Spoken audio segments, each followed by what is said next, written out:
is your art gallery fabric. That's your denim. It's a very lightweight denim. It's super soft to the touch, really beautiful to work with. So you can work with it as any other cotton. You don't have to have fancy denim needles or anything like that. We're looking at a very soft denim, and then we've got our 7-berry flamingo fabric for you as the lining. We've got 2 choices for you. Let's take a look at these. So over here we have, this is the one that I am, there you go, wafting around. Let me stand that up there.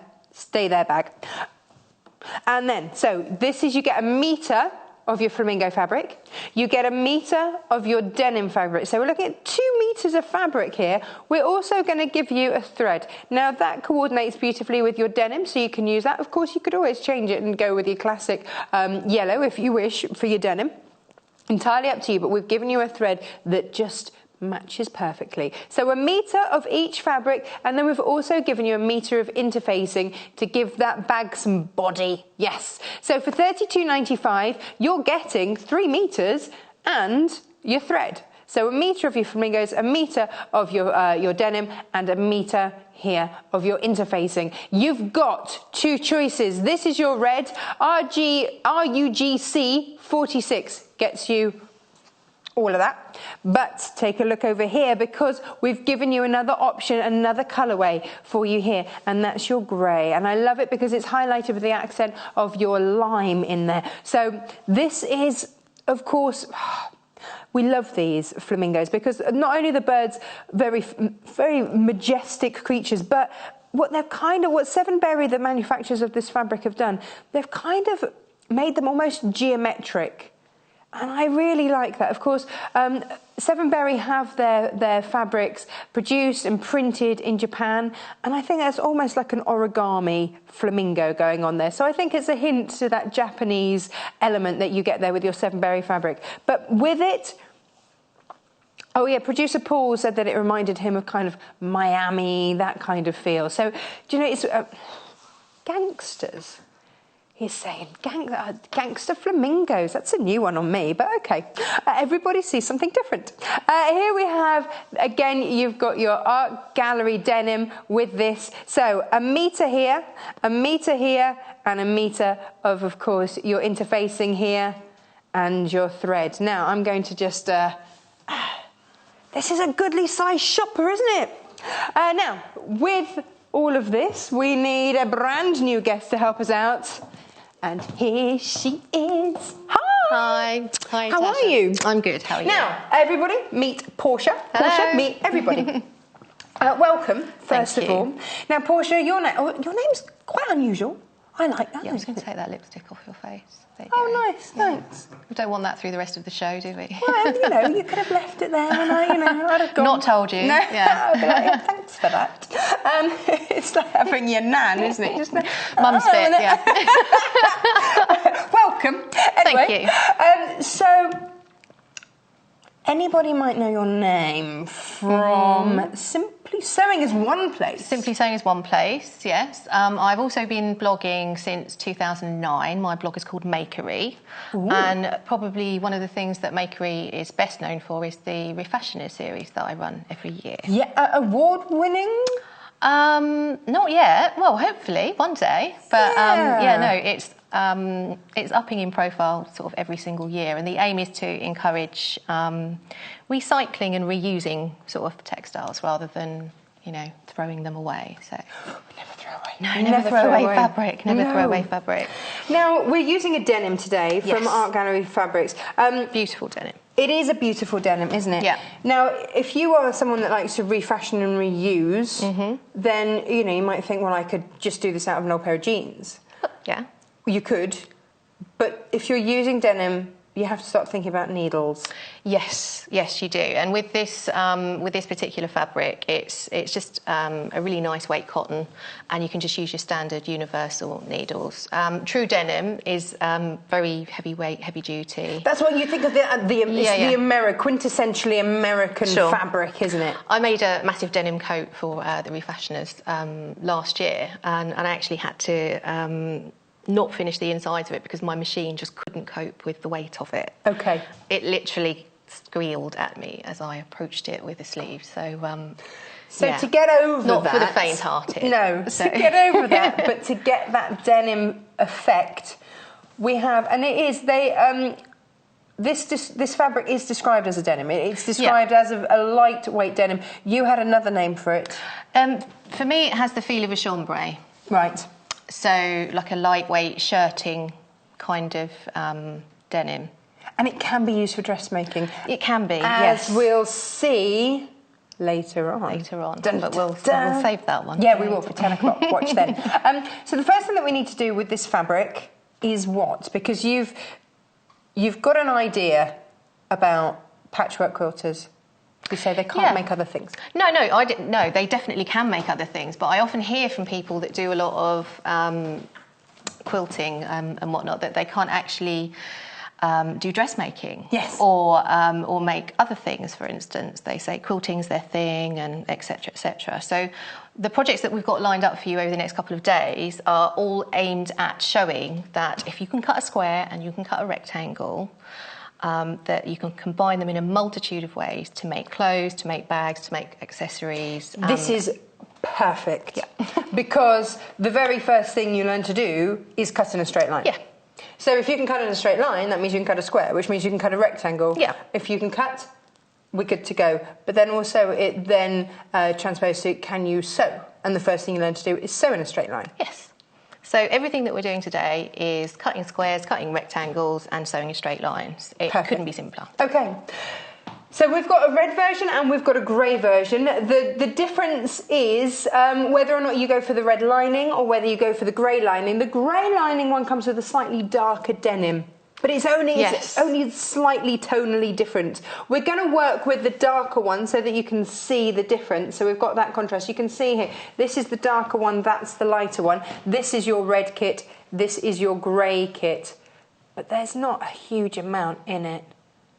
We're talking a few tones. This to me has a slightly more summery sort of retro feel to it, whereas this to me is slightly... more sophisticated, subtle kind of. This is the colour denim I would wear out in the evening. Yes. And that's daytime. That's daytime. That's how isn't it weird how we categorise like that's that? Beach, that's wine bar. Oh, yeah. Like that. What about beach bar? Beach bar. Combine the two. There's always a way. One colour on the front. Start with? So, as I said, we start with essential squares and rectangles. So, I've laid these out in the order that I marked them out on the fabric. So, as you can see, it's literally just a square of fabric. This is 19 inches by 19 inches. This is going to become the front pocket. Right. So, same width, 19 inches by, I think I did... There you go, you measure, look. 1, 2, 3, 4, 5, 6 inches. 6 inches. Yeah. But this is actually done on the fold with only half of it interfaced. Oh, so it's going to be 12 inches. Yeah. Okay. But if you cut 6 inches on the fold or 12 inches off the fold and then fold it, up to you. And then the straps, again, same width. Okay, so if you imagine this So if you just had one great big sheet of fabric like this, and do you need a front and a back? That's two of those. So you've got your fabric folded in half. Yeah. And then all you do is you mark all of this out on your fabric.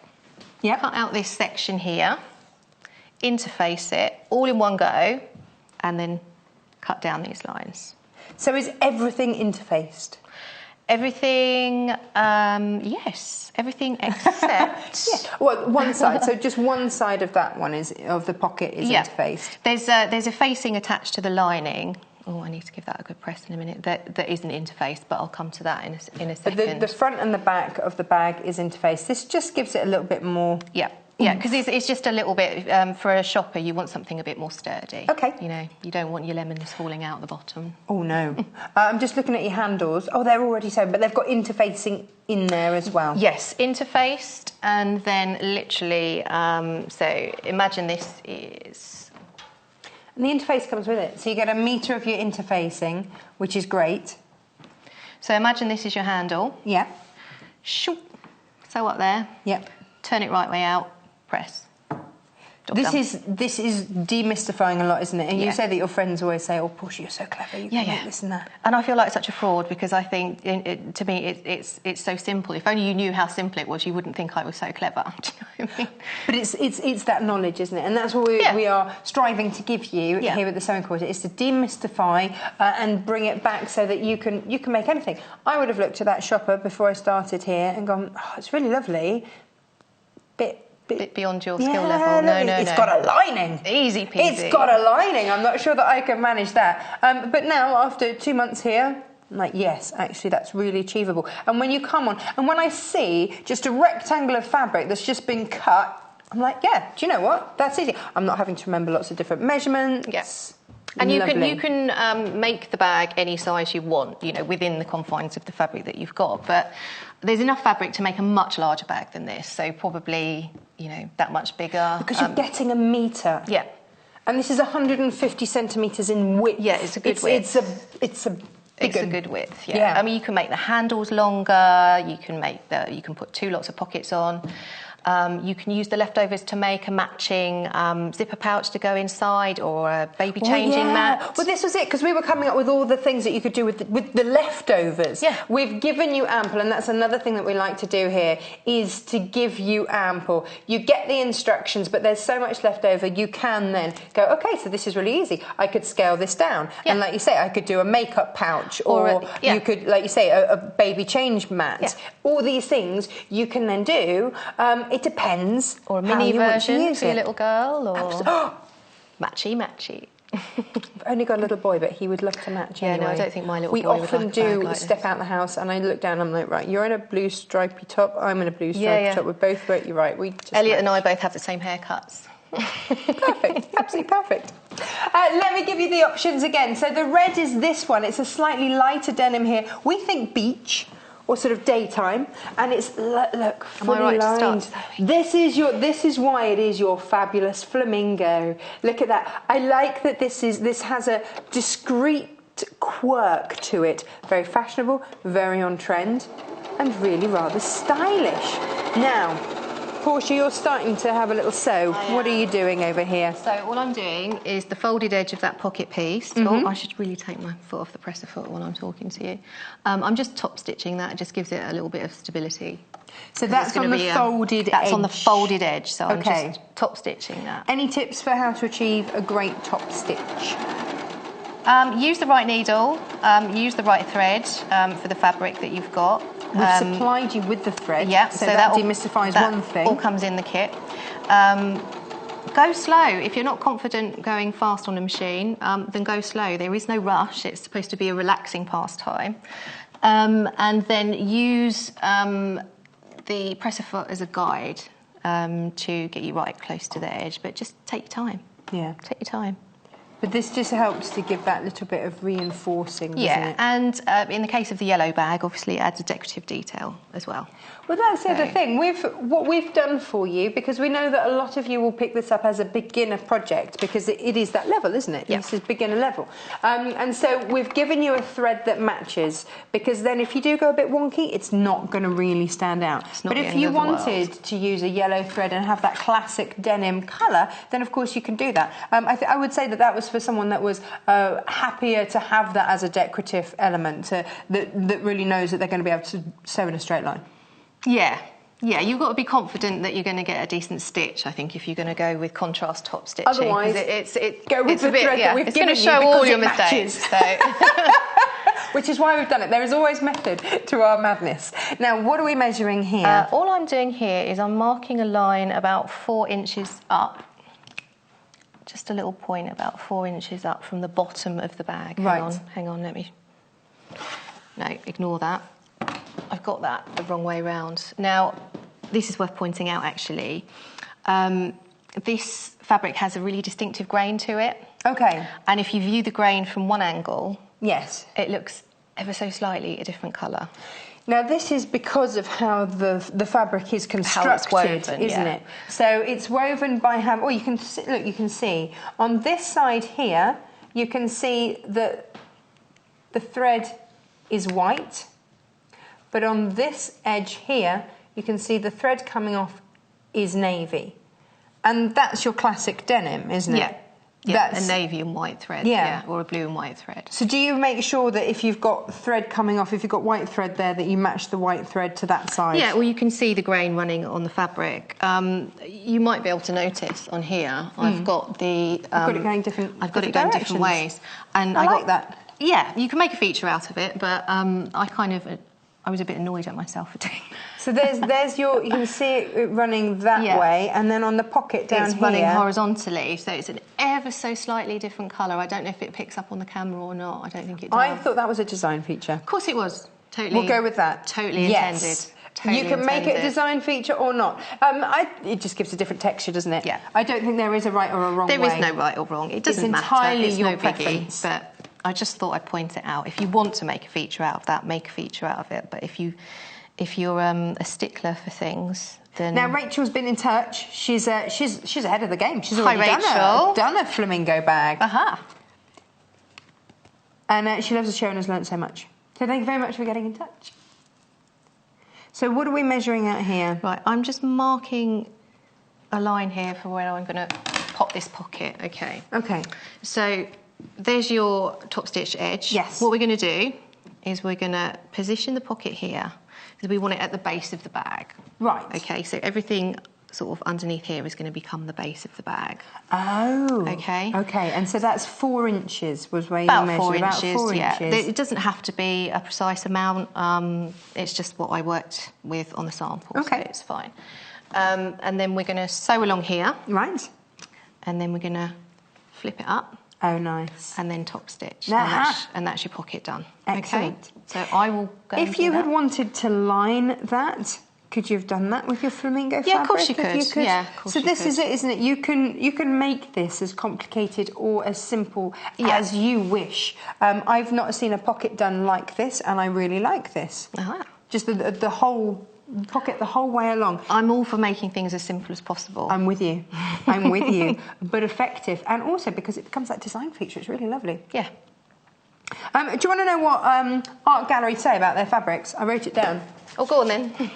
This is how organised I was this morning. They say about the denim, the quintessential American fabric, that's your denim, reinvented. Okay. So that you can, and I quote, feel the difference. That's impressive. Yeah. Well, do you know what? They brought us a denim that is ideal for, and I wrote this down as well, quilting, apparel, home decor and accessories. Is 100% cotton. So the thing with this is that for the first time, well, maybe not the first time, but this is certainly a denim that you could quilt with. I love the idea of a quilt, a denim quilt. Yeah, the coat I made last year was quilted denim. Was it? Yeah, denim. Could have used this and it wouldn't have denim made your quilts machine yeah, definitely. scream. Charlie's messaging. Hello, Charlie. Loving the fabric combo. Very contemporary, yes. And hello, Portia. Lovely to see you on the show. Oh, hello. Hello, hello. It's very lovely to have you on the show. Nice to be here. Contemporary, absolutely. And again, the two companies who we've got the fabric from, Sevenberry is the company that we've got the flamingos from. And again, they pride themselves on having contemporary, quirky fabrics, but of a really high quality. I think Japanese fabrics tend to be quite sort of contemporary and subtle and a little bit more edgy as well, don't they? But I think what I love about the flamingos in here is also the fact that they do look like origami flamingos. There is that geometric element to them. And of course, origami just reminds me of Japanese art anyway. Yeah. So it's getting that mixture of graphic elegance, I think, is what we get here with such a majestic beast. I love a flamingo. We do love a flamingo. Yeah. Especially in a cocktail.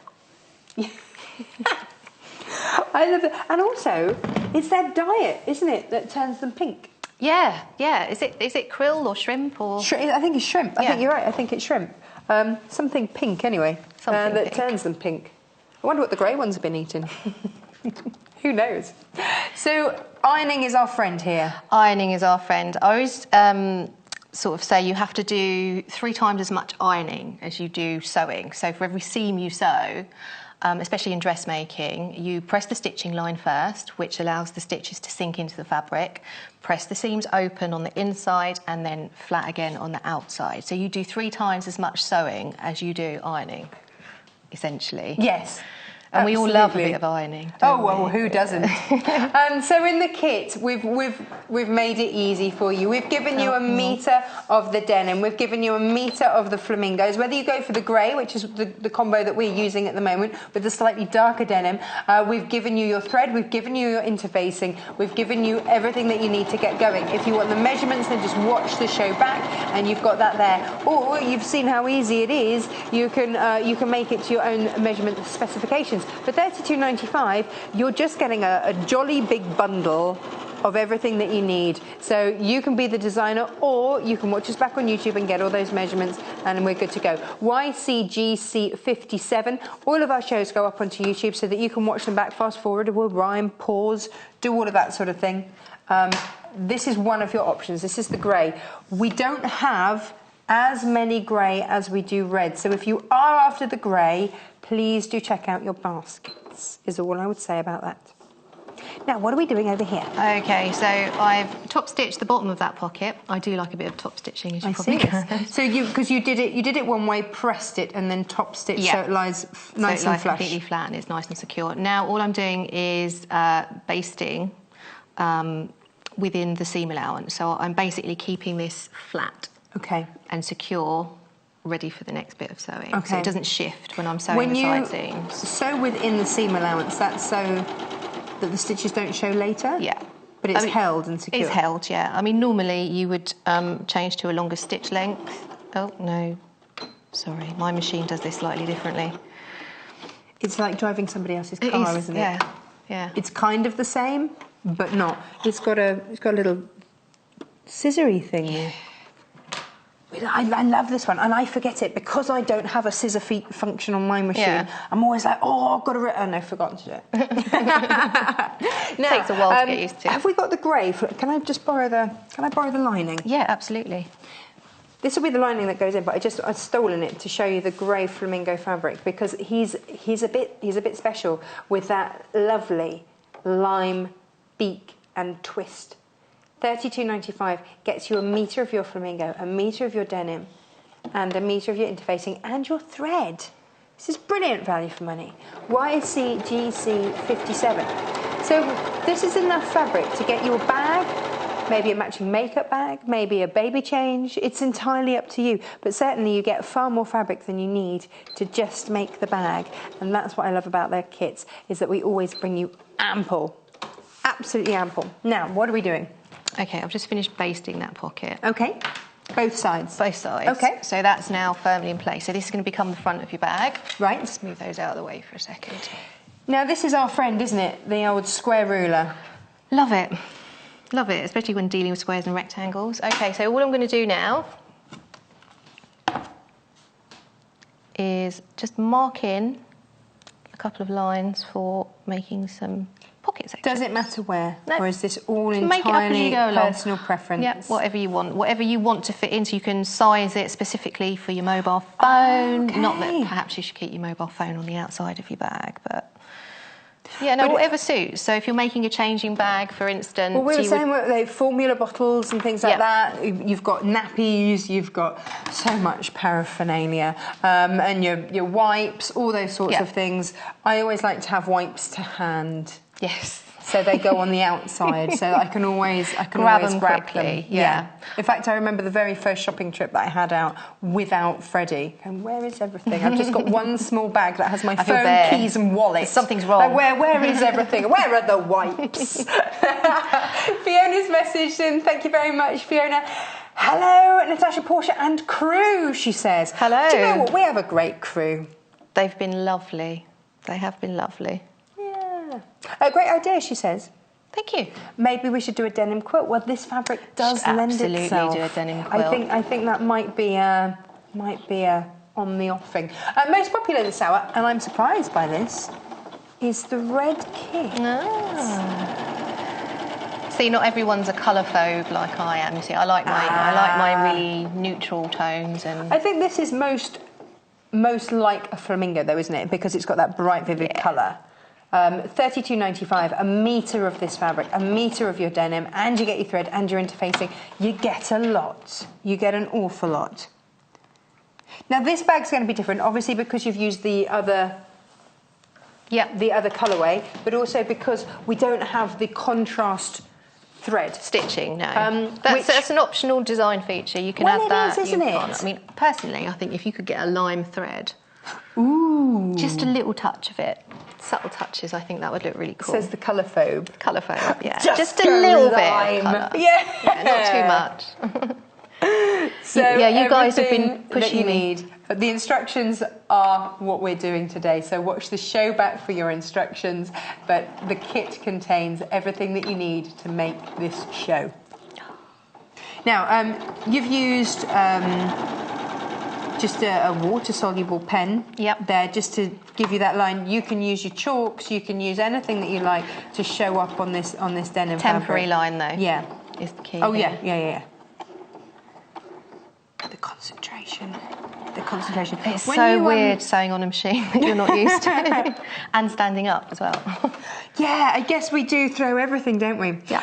Now, this bag is big enough to be your shopper. It's big enough to be your baby bag.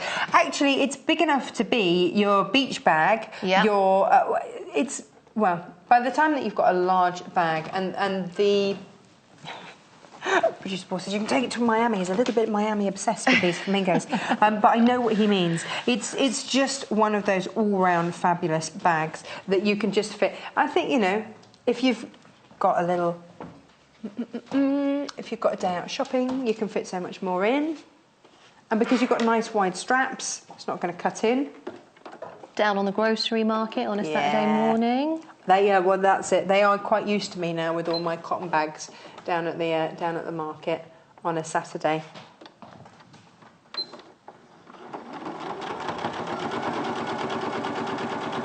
More top stitching. More top stitching. It's optional. It's all optional. It's just me. Why? I've kind of fallen in love with top stitching. Yeah. I didn't really understand what it was going to do for me. So it does add some structure and some strength to a seam. But for me, it's more about, it just gives a more professional finish. It just looks nice. I think you're right, and and also because it helps the fabric to lie in the direction that you intended, and it just top stitching for me has been a kind of one of my big revelations since we started the channel, is that so many of our experts use it and use a lot of it. I'm like, okay, there's something in this.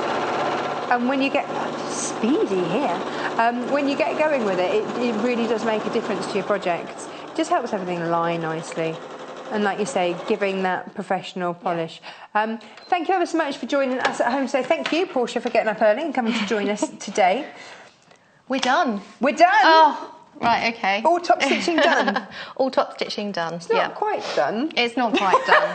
So shall I just talk you through very quickly? Your version of done and my mine. version of done. I have finished. Please go on there. Wendy says, has it got written instructions? No, watch the show back, Wendy. So you can watch the show back on YouTube. And Reva, sorry you're having trouble on the website. Give us a call, 0800 112 4433. It will not cost you a penny to call. It's our free phone UK number. Right. Okay. Okay. Yes. Shall I continue? Yes. Okay. When you said we're finished, I thought you went, oh, okay, we're going now. No. No, you said you finished. Oh, no, top stitching done there. Yeah, no, the whole thing's done. Oh, finished? Oh, okay. Right. And do the second hand. Right, whilst you top stitch there, come with me because I'm going to show you over here the fabrics that we've got for you, because we've got two different kits for you. So the flamingo comes from a company called Sevenberry, a Japanese, well, they get all their fabric imported from Japan, and so it's printed there, and it's that lovely good quality cotton, 100% cotton. They pride themselves on their print, and I think that really shows through with this. So you've got your flamingos there. They like to have their quirky designs, quirky and modern. And then you've got here, this is from the art gallery. This is your denim. Think real lightweight, soft. We're getting a metre. Now, they say on their website, and I quote, reinventing that quintessential American fabric, but you can feel the difference. Now, that is your meter. You get a meter of this, you get a meter of your 7-berry with the flamingos, and you're going to get as well your meter of interfacing. Now you can see, if this were a denim for jeans, you wouldn't get that drape. This says to me, this is one of those ones that you can make shirts out of. This is something that you can make your summer sort of linen effect turn-up type paddling. I like to think of them as paddling trousers, because you turn them up when you go to the beach and paddle. You know the ones that I mean, sort of wide leg, comfy casuals. It's that sort of lightweight denim, but it is a denim. So it is perfect for this. So we're thinking about those summer bags that are really useful. We've come up with a few ideas, but of course you're going to use it the way that you want to use it. And let us know what that is, because we're nosy. So this is your red option on your screens at the moment. Not only do you get a meter of each of the fabrics and a meter of your interfacing and your thread, it's all there. So $32.95 RUGC46 is your code for that. Now let's have a look at our other option. We think that the red is a little bit more daytime. We think that this is possibly more of a nighttime combo. I think just because it's got a slightly deeper denim colour there. And I don't know if that's just because that's the colour denim that I would wear at nighttime. It's like the evening denim jeans. But I love the grey here. So very sophisticated, but with that hint of fun, that little splash of colour with your lime green beaks there. Let me show you what a meter of this looks like. Anne's messaged in. Thank you, Anne. How many bags would the bundle make? Well, how big is your bag is the first thing. If you're making a bag of this size, it will make one bag and then a smaller bag. So, you know, maybe a makeup bag, something like that. But you do get plenty left over. If you think, Anne, that we've done 19 inches, so 2 lots of 19 inches. Let's round that up. Let's say it's 40 inches. What's 40 inches in centimetres? Hang on. 80. So that's 100. So you still get half a metre width and a metre length. Okay, so with the denim, let me just explain, because this is, and I know you want to know how much that you get left over, so let me just explain how this works. The denim is super wide, so you're getting 1.5 metre width. Now you only need to use 2/3 of that, so you're going to get, you need to use, and what did we say, a metre. So then you get 50 centimetres width left and 1 metre depth. So you get plenty left over for that. So that's absolutely fab, isn't it? I love it when you get extra. So you can then do something that coordinates, or a smaller bag. Maybe you want to do a clutch or something like that. So we've got 2 different options. We've got the red, we've got the grey. This is your grey. Details on the screen. YCGC57 32.95 plus your interfacing plus your thread. Awesome. Who was that who asked how much was left? Mary. Anne, sorry. Anne, okay. I'm just picking names. Pick a name anyway. Mary Ann, sorry. Pat. So that's how much of the lining was left over from this bag. That's a lot. And that's how much of the... Oh. Does that help? Yeah, that really helps. That's your leftover fabric. And a few biddly bits. Yeah. That's a technical term, by the way. Biddly bits. Biddly boo. Lorraine's messaging. Thank you, Lorraine. She says, happy birthday to her husband, Steve. Oh. Right, so all I'm doing now is basting the handles in place. So mark your centre point. Yeah. And start the handles, say, 2 inches either side of the centre point with about 1 inch overlapping. Okay. I'm giggling because producer Paul's gone, happy birthday on their 43rd wedding anniversary. It's their wedding anniversary, their 43rd wedding anniversary, not Steve's birthday at all. So congratulations. 43 years. Crikey. Wow, Lorraine and Steve, good going. That is very good going. Yeah. So this is just a basting stitch. So I'm not going to bother back stitching, but normally where you've got points of stress, you would back stitch. Okay. But we're going to secure that further down the line, so I'm not going to worry now.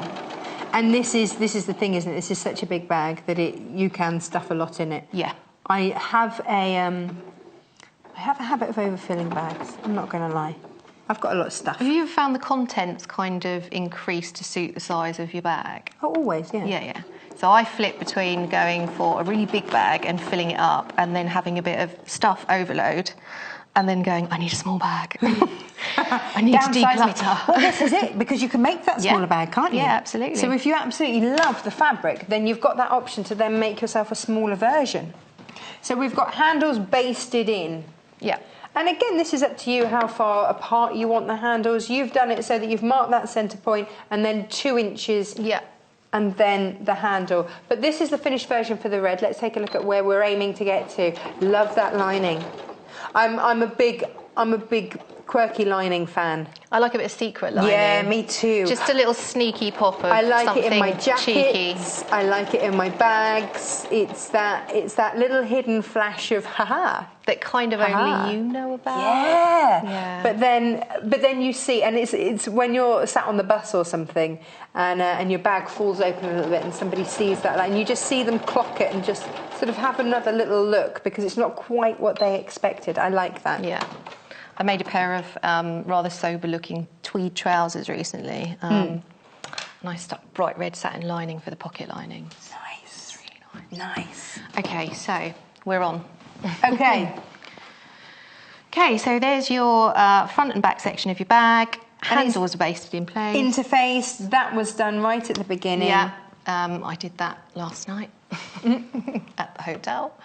Right, now what I'm going to do is I'm going to sew the base of the bag first and then press it open. The reason being is once it's all sewn up, it's very difficult to open that seam out and press it, and you know how I like a good... Well, I'm getting this. All press. of our guests have their little quirks. We have Jo Carter, who always has to have the wash-away fabric pen. Okay. She always has to have that. That's her thing. Yours is going to be, I think, the pressing. Pressing and top stitching. Yeah. Yeah. That'll be your thing. That'll be my thing. I think you'll be comfortable with that. I'm sensing that. Just set me off on some pressing and top stitching, and I'm a happy bunny. Yeah, absolutely. Now I haven't pinned this for the sake of expediency, but pin. Don't do as I do. Do as I say, because it is shifting a little bit, and I am having to battle it. So. Now, you can get in touch with us today. If you are inspired, then of course grab the kit. But if you'd just like to have a chat with us, then here's how. On the website, there we are live. And then underneath, so if you watch live, underneath there's a little box that says message the studio. You can message that, comes straight through to producer Paul. He's in charge of that today. But if you've got lots to say or you want to send in your photos, one of our first messages in today said that she'd already made a flamingo bag. She's ahead of us. So if you wanted to send us in a photo of that bag, then email, which is studio@sewingquarter.com, and then underneath you'll see all of the products that we've had on today's show. Oh, there's that little ruler. Ah, excellent. There we go. There we go. Yep. Nice so little press that seam open. Why are we pressing the seam open? It just makes the seam a cleaner finish. Okay. That's all. Can't argue with that. Can't argue with that. No. Random stray thread there. I'll get that in a minute. Are you a thread snipperer as you go? Yes. Yeah. Yeah. I don't sort of tend to leave them all till the end. I tend to snip them as I go. Which is probably why I take so long sewing, to be honest. I think everybody has, I don't get much time. So for me, it's how much can I get done in a given amount of time. Yeah. So this is starting to take shape already. Starting to take shape. Yeah. So that's the bottom seam done. Side seams next. This is what we're making if you just joined us. Da, da, da, da. And you see then you've got your little pockets. Oh, hang on. I missed who that was. Producer Paul said that this has got their creative juices flowing. Oh, wow, good. Oh, Diana. Hey, excellent. This early in the morning we could help as well. with that. I know. I know. Good job. So Diana, is this what you're going to make? What are you going to do with your leftover fabric? You know how when you buy something, it's sometimes about what you save. It's not about what you spend, it's about what you save. Yeah. For me, it's like, right, I've made the bag. Now what do I do with all my leftovers? That's this it. is like Yeah, the extra goodies. Let me just show you the extras that you're getting left over. We like to give you plenty. This is the leftover lining. That's a lot of lining. That is a lot of lining. So that's a lot of fabric left over. What you get out of that? You probably get a laundry bag out of that, couldn't you? Yeah, you could, absolutely. And then this is your leftover denim. You can see how super wide this is. This is 150 centimetres wide. You get all of that left over as well. Nice. What are you going to make with your leftovers? Maybe you're going to save it and start a denim quilt. A clutch bag. There you go. Clutch bag, makeup bag. Oh, I like. Now, what are we sewing? Are we just sewing straight down the... Just sewing side seams at the moment. Nothing to see here. But Portia, this is great because this is just straight lines. Yeah. Yeah. That's when sort of... I speak to a lot of people who say, oh, I'd love to learn how to sew, but I don't think I can do it, or... It's not that difficult. You just got to jump in and do it. It's kind of... a lot of things in life, I think. A bit like coming on here for me today, actually. It's the thought of it is actually scarier than the reality of it. Than it actually is. And then once you do it, you're like, oh, okay. They do say that you should do one thing a day that scares you. Oh, definitely. So I think you've done that I'm already. doing two, well so done, I'm on again later. So. Now, we've had a message in. How easy is this for a beginner? Super easy. Becky. Super, yeah.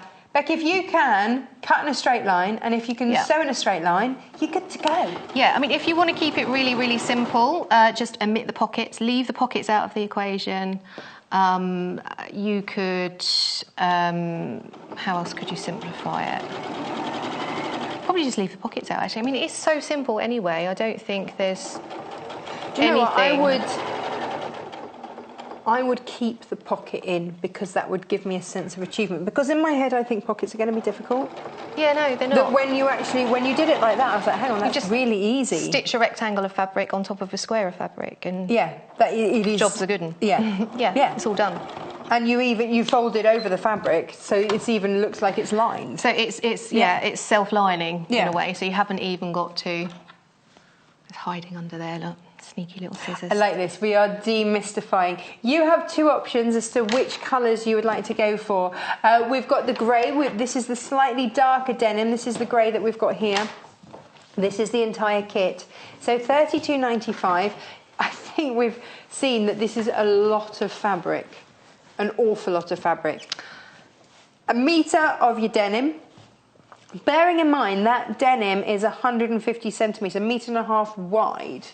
There's a lot of denim there. And then you get, of course, your metre of flamingos and your metre square as well of your interfacing. Okay, I'm going to omit the pressing on this seam because I need a sleeve board, ideally. Okay. And I can't actually access the seam, so forgive my shoddy lack of pressing on this one. And we'll skip straight to the next step. Now, we've got the red available as well. So the red is this one that we've got pre-made. There we go. That's the flamingos inside. Love the flamingos. $32.95 again. Different code. If you're at all worried about getting the right code, just give our free phone number a call, 0800 112 4433, and speak to one of our lovely UK-based operators, and they will help you out straight away. Now, this is the little secret to how you get the boxy corners on the bag. Okay. So that's this section. So this is what's going to help it stand up, give it that little bit of extra size almost, isn't it? Yeah. You know how it just, you go, I can really feel that. That's because of the boxed out corners there. So it goes from being just like an envelope or a sleeve to actually having some shape, substance to it.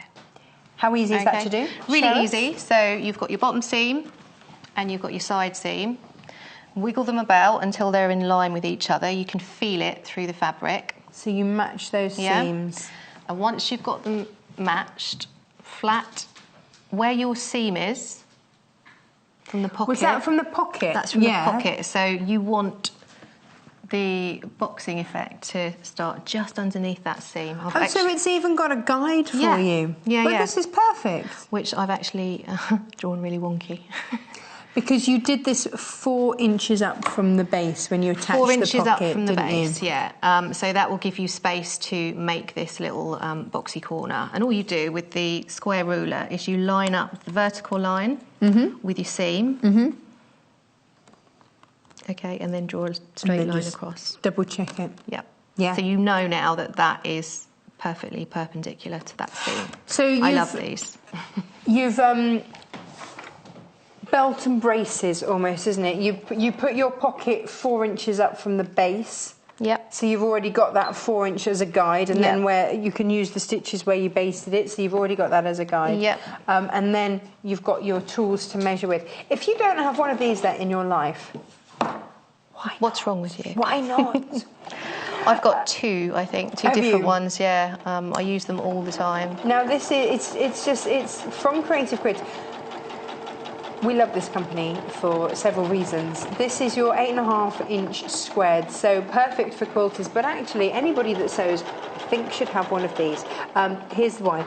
Along the top here in the white, you have the inches, but if you are patchworking, you want to add that 1/2 inch, just spin it around, work with the dark ones, the black ones, and that gives you your 1.5 inches. So maybe you just want to work with your inches, but otherwise 1.5 inches gives you, that's your 1.5 inches. So it just adds on that 1/2 inch. Now, the other thing to note is that therefore, can you see this opaque bit? That's actually a built-in grip into the ruler so that your fabric doesn't slip rather. That is a 1/2 inch. But over here, you can see that's a 1/4 inch. So whether you're working on a 1/4 inch or a 1/2 inch seam, it's got it there for you to use as a guide.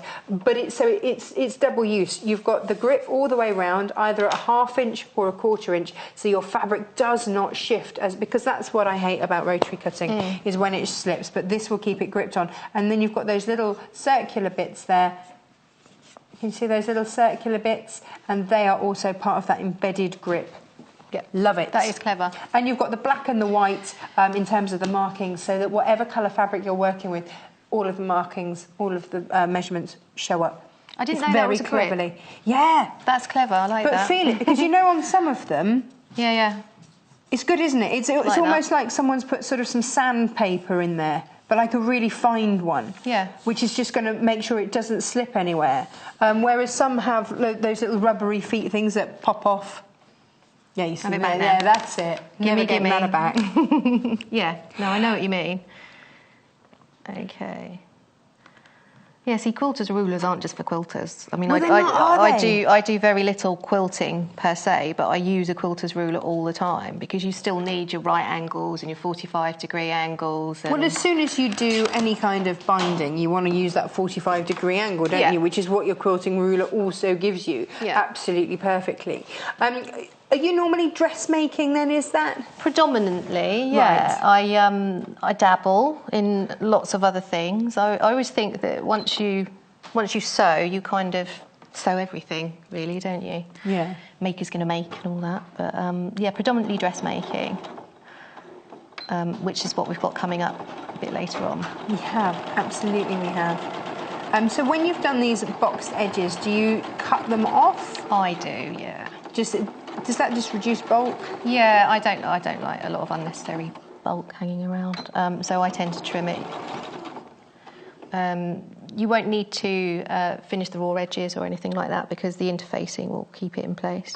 Oh, that's good to know. And so that's another great reason for using your interfacing. Oh, Diana's been back in touch. Is that Diana of her Creative Juices? Oh, okay. She's going to make the red one. Ah, okay. Yes. The red one's popular then. Yeah, the red one is popular. Now, we've got 7 minutes left. Okay. Can we get some lining in? What do you reckon? We can. So this is what we're making. We're making this large shopper beach bag. Big bags are always on trend, aren't they? Big bags, yeah. You always need a big bag. There you go. So I remember seeing Victoria Beckham with a bag once that looked bigger than she was. Yeah, you'll probably get in it. Yeah, what are you going to do? Sleep in it, love? But it is. You can fit so much in it, and that's the brilliance of it. Okay, so super speedy Gonzales now. So she says. Right, there's the bag. Could you just push those corners Yeah, out of course for I me, can. please? There you go. You move on And to I will that. talk you through the lining. Okay, so lining is pre-made, exactly the same process as the front section, except So you're that 19 inches by 19 19, inches. but not by 19 quite. inches in total, but 2 inches of it is made up with this facing. Right. Okay, because I want the lining to sit inside the bag rather than along the edge of the bag. Ah. So if you're not worried about those things or you want it to be more visible, then just... Again, this do is that. our discreet hidden flamingo flash of fun. I think flash we should of call flamingo. this a flash of flamingo A flash bag. of flamingo, yeah. Cheeky Yeah. flash of flamingo. Funky flash of flamingo. And it's good, it's going to make you smile every time you open up that bag, isn't it? Like you say, it's that little secret that you know about. Yeah. Now, do you leave a space for bagging out? There is, hidden in this seam, I have left a gap, which I'm going to unpick in a minute. Okay. Now, I always sew the gap closed first so I can get a nice clean pressing line. There I go again. I sound like a pressing maniac, don't I? Well, no, everybody has their quirks, and Yeah. I think here we see that this is for you. This is me. This is for you, and we're very comfortable with that. I'm I'd just okay like to with say. that. Yeah. My other half always moans when he comes in the sewing room. He says, "Got that iron on again." Like, it has to be on permanently. You don't understand. No, absolutely. I need to press. I think my husband would be thrilled if our iron was on permanently. It might mean that some of his shirts Yeah, none of got the clothes ironed. get ironed. Yeah. No. The only time I actually iron is when I'm sewing. Do you know, so many people say that, and I'm very firmly in that camp. Yeah. I have, if something comes out of the wash and needs ironing, it just goes straight into the wardrobe and barely gets worn. Oh, it gets hung in the shower room. Oh, yeah, and well, then there the is steam that. makes it drop out. That's what we like. So again, repeating these box corners. Yeah, exactly the same step. Excellent. I would probably use matching threads, but it doesn't matter.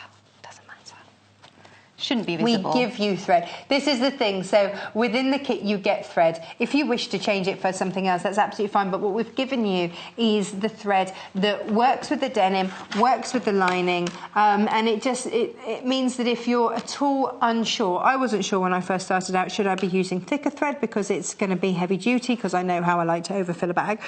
So I was always unsure what kind of thread to use. We've solved that problem because we've given you the thread, so just use the one that we've got. If you want to change it for something else because you want something quirky or a different colour, that's absolutely fine, but you will get thread, and then it just means that you've got the extra there to pop in your stash, and you're building up. Every time you buy a kit from us, you're building up extra. You've got extra interfacing, you've got extra fabric with this, quite a lot of extra fabric with this actually, so it really is fabulous because you're putting loads in your stash, you're getting a gorgeous bag as well, and then a makeup bag or whatever else you then choose. Maybe watch some of the shows, find something else that you absolutely love, and get making. That's the joy of it. We're giving you that capability because we're giving you so much. So within the kit you get, let's have a look, we've got the grey for you, which is the one that we're working here. So this is $32.95, a metre of your denim, a metre of your flamingos, a metre of your interfacing and your thread, all for $32.95. The denim is a more expensive fabric. Yeah. You know.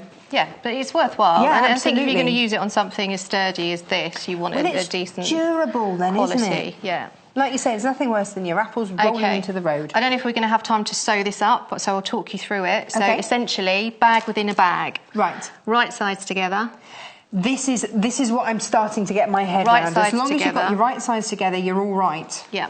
Line up the side seams of the bag with the side seams of the lining and the facing, and then stitch all the way around. So what you will, get your handles tucked in, and what you'll be doing is you'll be catching the handles at the same time. Yes. Okay.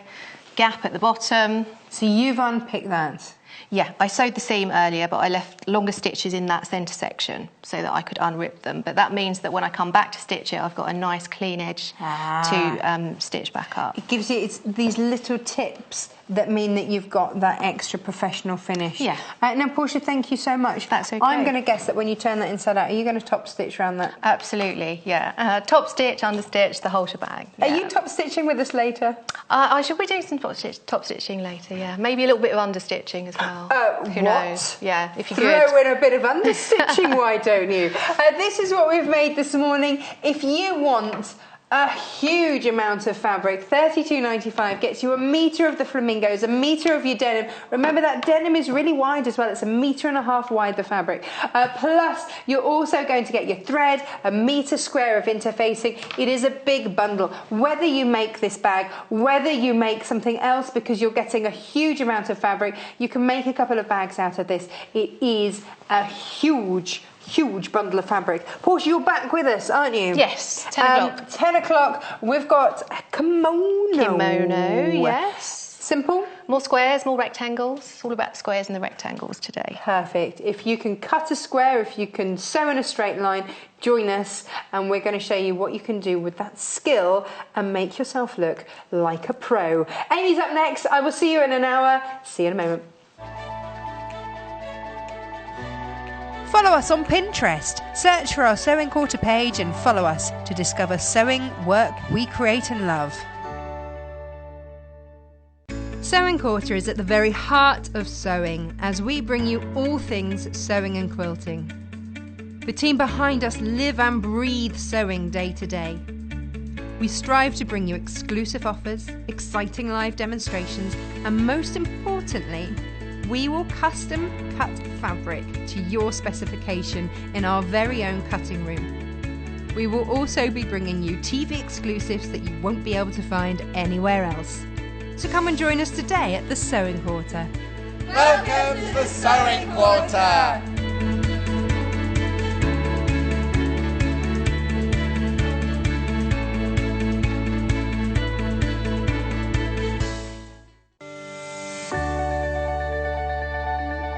The Sewing Quarter is a new inspirational sewing and quilting channel here to help educate our viewers with some of the best designers in the business. We hope to bring you some exciting demonstrations with some of the top industry experts. We're part of the Immediate Media family. Immediate Media is a fast-growing multi-platform company who operate some of the most loved brands across the UK. Our brands range from our first TV shopping channel adventure with Jewellery Maker to several successful magazines such as Simply Sewing, Radio Times, BBC Good Food and many more.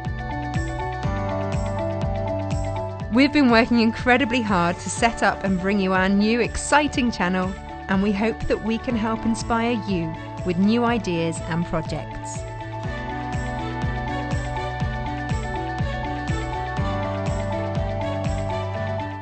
Join us on Saturday the 8th of April when Mandy Shaw will be back to showcase her wonderful range of kits and projects. Mandy has pulled out all the stops to bring a brand new range of inspirational kits and her best-selling Stitch with Love book packed full of projects and guides. So join Mandy Shaw on Saturday the 8th of April at 8 a.m. and 10 a.m. only on Sewing Quarter, Freeview Channel 78. Did you know there are multiple ways you can contact us, even if it's just to ask a question? Our friendly team are always on standby. You can call our customer service team at 0800 112 4433, email us at help@sewingquarter.com, visit our Facebook page, follow us on Instagram, follow us on Twitter at Sewing Quarter, and even message us through our website, and our presenters will answer your questions live on air.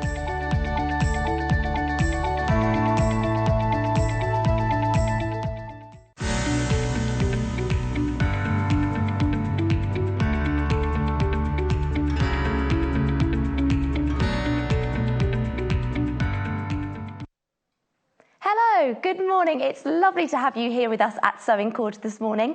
You've got me here on my own for this next hour, so you have to keep me company. And this is Fat Quarter Fiesta. So we're looking at all different Fat Quarter bundles and some potential projects that you could do with some quilting books that we've got on offer.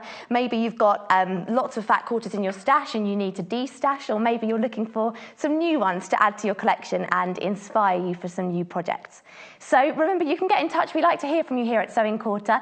You can either email us, studio@sewingquarter.com, or you can see on your screens there, if you head to the website and go to the watch icon, if you So moving on to these gorgeous fat quarters.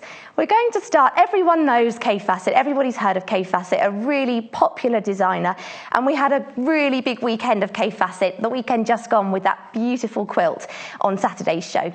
Now, Kay is really well known for his use of colour, really bright, colourful, vivid designs that sort of catch your eye and really pop when you use them in any project that you're doing. So I'm going to start with this, which is a fat quarter bundle, and you're getting 5 fat quarters in here, so lots of different colours that work really beautifully together. This is the Kay Fassett Collective Classic Fat Quarter Pack in neutral. Now, although it's neutral, I definitely wouldn't call it neutral. It's very bright. I'd call it a colourful fat quarter pack. So you can see it here. I'll just move this one out of the way. So you've got really bright, looking at this one, you've got lovely pinks, greens, blues, on a black base. £21.95 for this fat quarter bundle, XUR1RW71, really vibrant. Those colours just really pop and very vivacious. I like that one. The next one we've got here, I might have to open this one, I'll show you in a second because it's gorgeous. I will open it, I'm going to open it. It's this is my favourite one. I don't know if you'd call this sort of a Hawaiian, sort of a hibiscus flower, but so you've got really lovely purples here, different shades of your purples that you can see. And then this almost, this looks to me a little bit like the legs of a jellyfish, but it's not, it's part of the flower. It's really gorgeous. You've got your turquoise blues, and then here, further down, we're introducing some pink, orange, green, and again, working really beautifully with the other pieces of fabric in the collection. So fat quarters are great for all different sorts of projects, obviously really popular for quilting and patchworking, giving you that bit of extra fabric than if the material was cut widthways across a metre off the bolt. So giving you the option to fussy cut if you want to, or perhaps you can use this for a smaller project like we were just looking at with Natasha making the bag, or maybe a toiletry bag or something, something that you could make even with the children. We're on Easter holidays at the moment. Kay Fassett obviously huge with quilts, and we saw that beautiful quilt on Saturday. If you're looking for a big project, then that might definitely be something for you. The next one we've got here, this is sort of based on a brown, but you've got really gorgeous, these are like polka dots, but different. They're not entirely circular, they're like a little bit jaggedy, so you've got a bit more texture there. These look a little bit to me like, you know, cut crystals when you cut through it and you see those different layers, different rocks and sort of layers within it.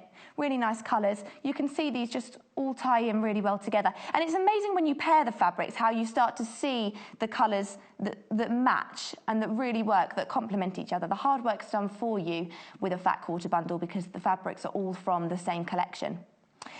Then the next one, I really like this one. This one actually is interesting because if you looked at it on this side, if I showed you it like this, I don't think you would think this was the same fabric as what I'm going to show you on the other side. So this where is it here?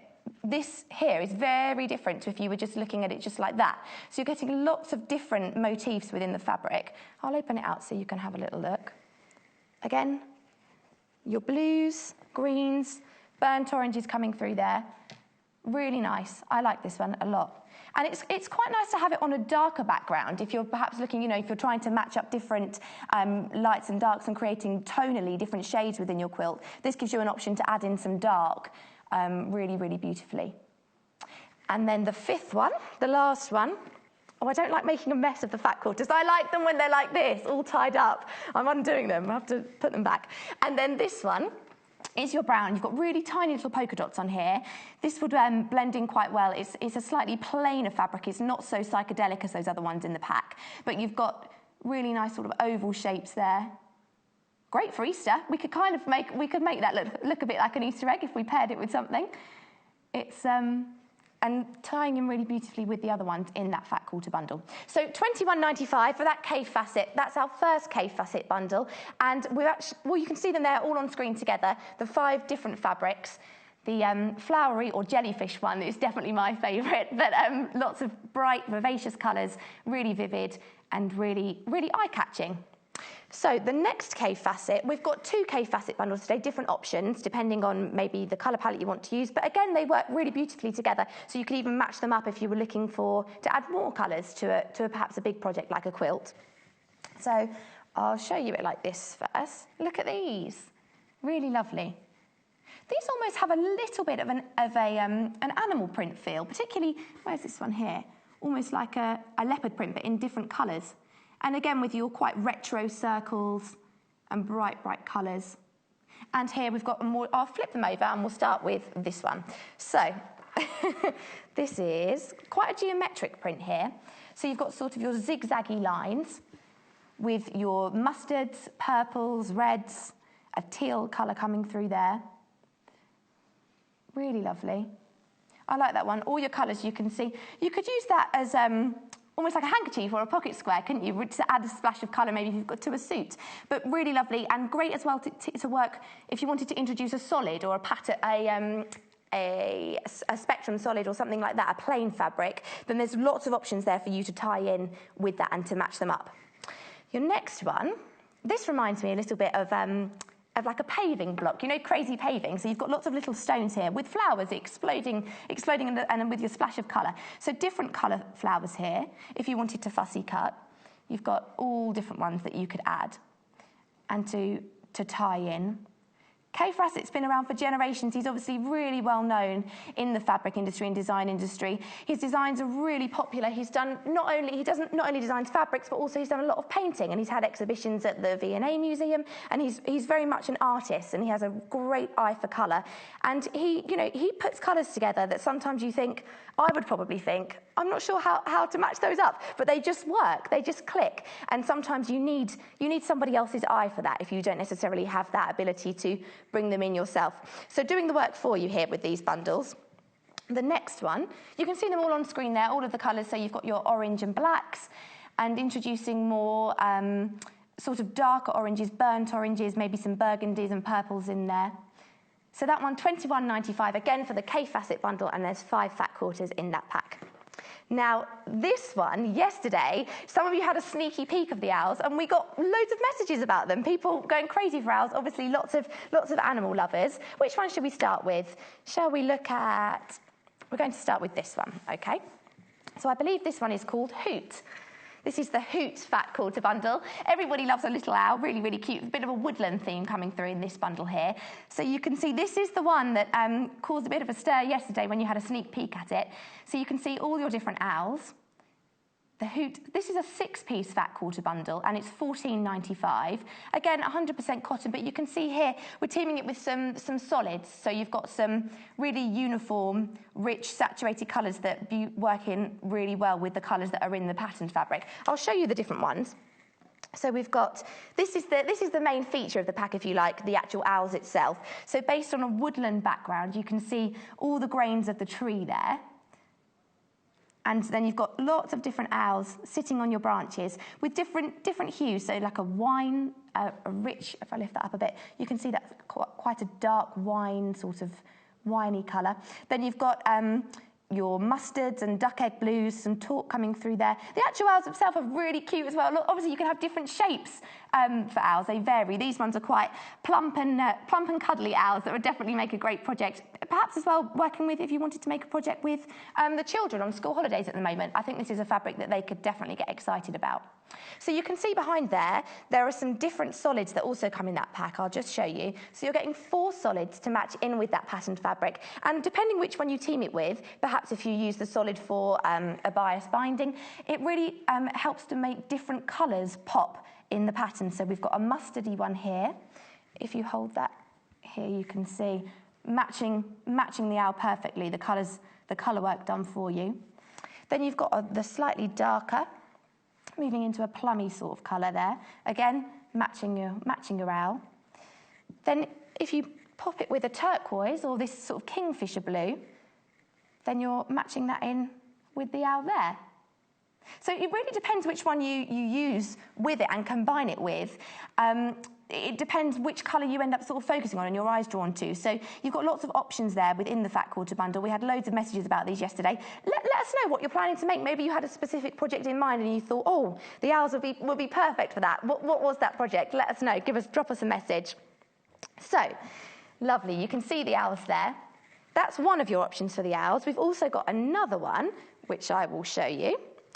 And this one, I believe, so that one was hoot. I think this one is simply called owl. So nice and simple, you know what you're getting. So this fat quarter bundle, we've got 6 in here, and you're getting 2 of the same owl pattern fabrics, which I'll show you, which is this top one in the bundle. So you've got really bright, I'll open this actually so you can see. This is my favourite thing about fat quarters, how they're packaged. It's about opening up, and when you get that delivery, it's like a present to yourself. It's like having your own Christmas. But you can never get it back looking like that. That's the only problem. Once I've undone it, I'll never be able to make it look like this again. So your top one here, again, you've got your owls, but really beautiful. This is a more bright collection of owls here. So you've got a brighter green, quite an emerald green, a really bright yellow. These on a neutral sort of background there. So if you wanted to team it with something a little bit more neutral, then you could. And this is a way to inject some colour. Lots of spirals. I'll open this one up so you can really see it. Let's give it a wave around. So 6 fat quarters in this bundle. This is the size of the fat quarter. So as you can see, this is cut. So if you've got your metre square of fabric, this would be cut. If you cut it into quarters, it's a square of that, a section of that, rather than cutting it widthways across the fabric and having a long strip. This is giving you the option to create some different projects. You have a bit more versatility when the fabric's cut in this way.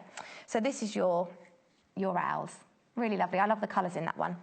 Then we move into some woodland leaves. So you've got some different colours with the leaves here, which I'll show you. Again, matching the owls in that first fabric that was on the top of the bundle. So you've got your greens, so a very traditional sort of leaf there. You can see all the veins on the leaves. Paul just said, Hannah beat you to this. Producer Paul just said they're unbelievable, but Hannah stole it. Hannah's stolen the joke.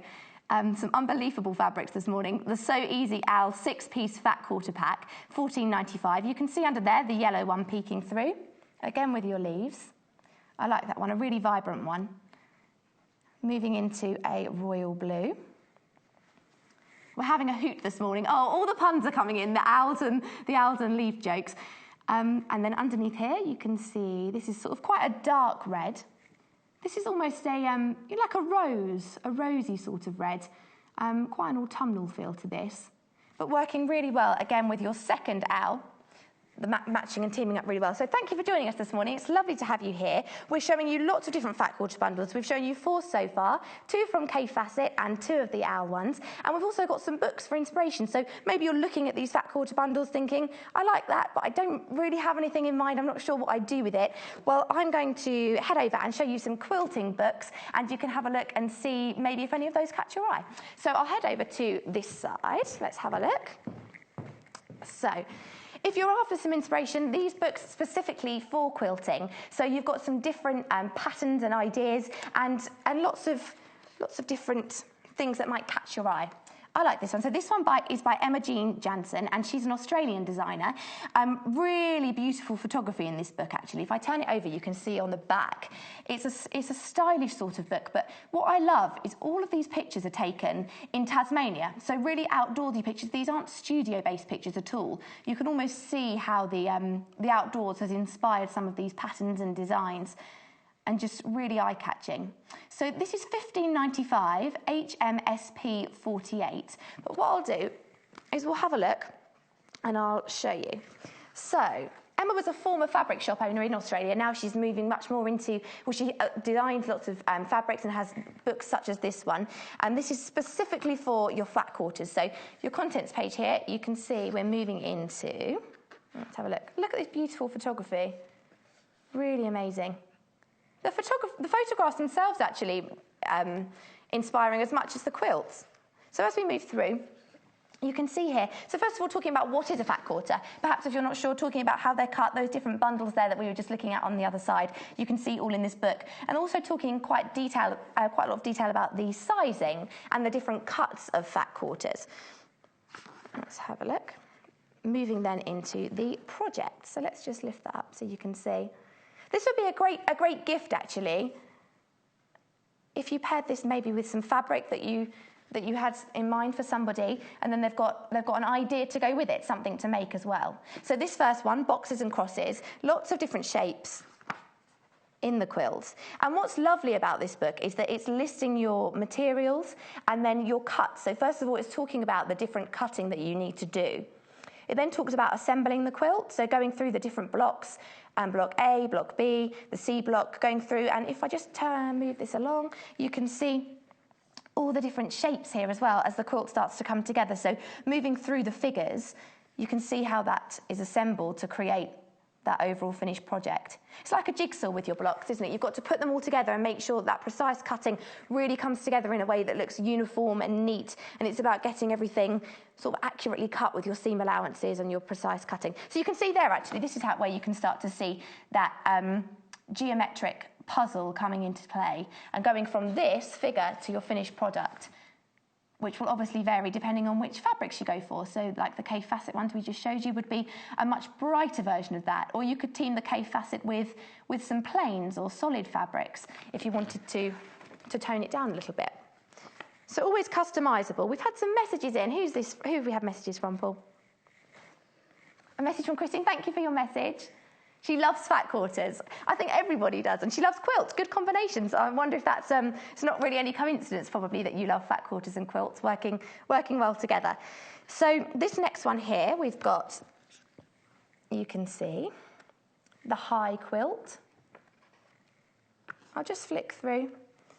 So if you need help to be inspired, again, a lovely coffee table book, something just to pick up and have a flick through with your cup of tea or cup of coffee, and maybe you're looking for a new project, giving you ideas that maybe you wouldn't think of yourself. Sometimes you need to see it there in front of you, don't you, in a photo, rather than just a pattern, to know how that's going to look. Talking about the different colours. It's like a cookbook. Sometimes you get home and you think, oh, I can't really think of anything to make. You've got all the ingredients in the fridge, but you need that bit of extra inspiration, which is exactly what these books are perfect for.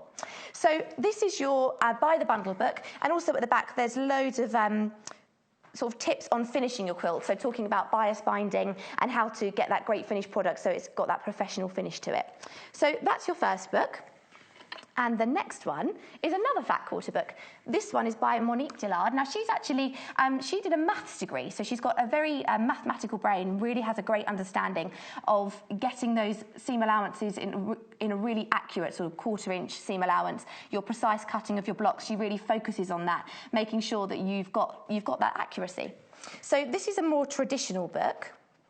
What I love about this book, all of the quilts in here are named after card games, solitaire games. She likes cards, so that's how she named the quilts. $11.95.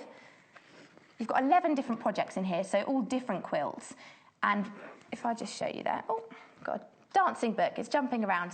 So that's really just over £1 a quilt. Lots of different, talking about your different blocks, putting them together, the combinations of units there. If I flick through. So you can see here some finished products, the quilts. What's lovely about this book is that you can see just here in this table, it shows you different ways to size up the quilt. So if you wanted to do it in different sizes, so this particular one here, looking at twin, a full or queen size quilt and a king size quilt. So giving you the different measurements if you wanted to create different size blocks for your different cuttings and your different backings, depending on what size quilt you want to create. So giving you the chance to sort of custom make the quilt according to what use you have for it. So depending, if you want to use it on a larger bed or something smaller, then you can adapt that to your needs. I'll just flick through and see some of the other projects. This one here. Now, also as well with this book, what they've spoken about is that you could take a row from one of the quilts and combine it with a row from a different quilt. So all of a sudden you go from having 11 options in the book to all different combinations, because you could take a row from this quilt, combine it with a different block pattern from a quilt further on in the book, and all of a sudden you've got a whole different range of patterns and designs, which is lovely. And then also, let's just move through to the end of the book. This was the bit I wanted to show you. Where are we? So all of those books with the alternative quilt size that I just spoke about, the different meterage and yardage according to what size quilt you want to make. And then when we get to the end, here it is. Again, so this is about how to finish your quilt. So some nice information on backing, batting, all your different bias binding, how to do that. Let's just flick that next page. Nearly. And there's your binding, so talking about that and putting it together and adding that onto the quilt. And there she is, there's Monique there. Really lovely book for some inspiration. AXSP 28, $11.95, and that's the traditional Fat Quarters book with a bit of a contemporary twist. Now, while we've been looking at the books, the owls have been incredibly popular. So if you have got those in your basket and you definitely want to purchase those, make sure you check out, and we don't want you to miss out. Remember, you will only pay one amount of postage and packaging. So if you decide to add something further in the show later on during the day, you'll only pay $2.95. It's capped at that price. So the one on your screens there is the Hoot 6-piece Fat Quarter Pack. That's PXGQ37, $14.95. That's the one that's teamed with the solids. So you've got your teal, your slightly darker burgundy, your custardy colour, and then there was also a rose sort of colour that works really well with the owl fabric. So that's the Hoot one. And then the other one was Owl, aptly named Owl, and that had the leaf fabrics in with it, and also the owl pattern, but in slightly brighter colours. So your yellows, your royal blues and greens, really nice. So next up, we are going to look at all these fat quarters. I've got a fat quarter extravaganza today. The one that's nearest to me, we're going to look at first. Now this is the first thing I thought when I picked this up was this would be perfect for the kitchen. The first thing I actually thought of was a tea towel, because this is actually, unlike a lot of the fat quarters that we have on the show, this is a mix. So it's 60% cotton and 40% linen. So it's much more durable. It has a completely different feel to it. It's got real texture. And again, this is a printed fat quarter. So in natural, lots of natural shades. Opening my present. My favourite bit. So we'll undo that. Producer Paul said, "Are you going to open all of these?" So I'm like, yeah. So these are printed fat quarters. I'll show you this one first, this top one. This is really lovely. This is just so you can see the print there. You've got lovely little scissors, perfect for all of you sewists. So little detail here, I don't know if we can see that. Let's lift it up so you can see. So you've got a burgundy and black. It's quite a retro sort of design, and looking with some different French vocabulary on there, and English, talking about stenciling and needles and quilting. Really nice. And with the natural shades, they just work really beautifully, I think, in the home. The other thing I thought of, other than tea towels, is more things like a doorstop or something homely. And also, I think this screams conservative. If you have a conservatory, sometimes you don't want to use really brightly coloured fabrics in case they fade in the sun. I think these sort of fabrics work really well because you're not going to lose that colour. It's already really nice and neutral colours, and obviously very versatile for teaming with other fabrics. So you've got a plainer one there. That's just a very neutral solid. Again, tying in. All mix and match really well. A polka dot. I like this polka dot. This would also work well for the garden. So perhaps if you wanted to make, a mat for a placemat at the table, something like that, these would be really lovely for the summer. We're getting into barbecue season. Yay, it's coming. And then this one at the back as well, I'll show you, is another printed one. I'll move this one so you can see. So this one, rather than your black and red, which was in the first print, this one's got more of a sort of a brown, a light brown writing on it. Let's open it up so you can see. Again, that vintagey print. Almost, it's got stamps on here. This is what they look like. Really nice. You could use these. You could also use these maybe for the lining of storage, or the other great thing about these more durable fabrics, where you've got a mixture of the linen and the cotton. Because of the strength, it would be great to use for, a shopping carrier bag. Everybody uses those reusable bags now, don't they? And you don't want anything where you're going to, if you've got heavy things in there, maybe tins or lots of fruits and vegetables, things like that, you want something that's going to have that strength and durability. And the mixed fabrics really give you that and stop you from having to worry about whether everything's going to end up on the floor. So that's the neutral one there, the natural one that you can see on your screen, 54 centimetres by 45 centimetres, the different fat quarters within that bundle. So the next one is the Dashwood. I really, really like this one, actually. This, to me, is so spring-like. The colour, really beautiful blues, lime greens, greys. These are some of my favourite colours. The sky blues. I've got lovely sort of swallows and flowers coming through there. Pops of colour. Your ditzy sort of daisy flowers. This is called Fly Away. It's got a really whimsical sort of feel to it. And it's from Dashwood Studio, the Fly Away Fat Quarter Bundle. And you're getting 8 pieces in this one, and they're 8 different fat quarters, so some real variation in pattern and design, but the colours, again, all working really well together. And this top one here, a lovely bright sort of sky blue with your creams. This is these fat quarters are 55 centimetres by 50 centimetres, so slightly bigger than the natural one that we just looked at. But the colours here really beautiful for spring and for those projects, sort of maybe a makeup bag or a pencil case, something to add a bit of colour and to brighten things up. These are really perfect and really, really soft. Particularly, you notice when you feel this in comparison to the linen mix, where this has the durability and the strength and the texture, this is extremely soft, 100% cotton, so great again for quilting. Really lovely to touch. We've also got some solids. So these are always really popular for backing or for the bias binding on quilts, or if you want to tone down, if you're using really bright designs, like perhaps a cave facet, sometimes you want something to, sometimes you're able to accentuate the design by teaming it with something plainer. So we've got some different ones. The one we'll start with is this blue one. I think this is called Iris, actually. It is called Iris, I'm right. So there are 8 different fat quarters in this bundle. So this is, again, 100% cotton, all your different spectrum, sort of an array of blues and purples moving right into your whites there. Great for quilting, great for cushion covers, all of those sorts of things. Really multifunctional when you've got, and these are the sorts of thing as well. If you've got this in your stash, sometimes you want to start a project and you don't have the solids to team with it. If you've got some plain fabrics, then you can get started straight away and look at your colours in that way. So £9.95, good value for this one. I'll take you through the colours. So on the top, we've got this really bright, lovely sort of turquoisey kingfisher blue, I would call this. 100% cotton. A little bit like the graphic on the screen there, actually. Similar. Then the next one, we've got a really lovely navy blue. Moving through into, I think I would probably call this your Iris. Sort of a dark purpley. Very rich. That's got a sort of a royal rich feel to it. I like that one. Then the next one, nice regal fabric.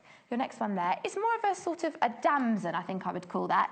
So that's a bit more of a dusty purple, working really, really beautifully with that regal purple there. Then moving through, you've got a grey. £9.95 for all 8 of these in the bundle. So good value. Then you've got a turquoisey there. And then you've got at the bottom your white. Something fresh. You can never have too much white, I don't think. It's one of those things, goes with everything. So that's your Iris fat quarter bundle. There are 8 in there. Let's give that a little shake. And then the next one we've got is Rose. This was really popular. When I was on last week, we had this one on the show. Really popular colours. I think these, looking at more sort of dusty pinks, and also, I was referring to these as sort of your coffee colours. So you've got your white at the top, but then moving into sort of a buttermilk and a latte and a cappuccino sort of colours there. And then moving into your pinks, so sort of a bubblegum pink, slightly darker fuchsia, and then a dusty sort of crushed raspberry sort of colour. So this is your Rose fat quarter bundle. Again, under £10, £9.95 for that one, 8 pieces in there, and that's HQ, GQ 56. You can see all of those there on screen, so you can see how well they work together. And, lots of different options for pairing them up. So you could, pop a slightly lighter pink with the darker brown, or the oatmeal biscuity colours with the more burgundy crushed raspberry. A really nice collection and spectrum there of different colours. So we've also got one other. Did we want to look at that one?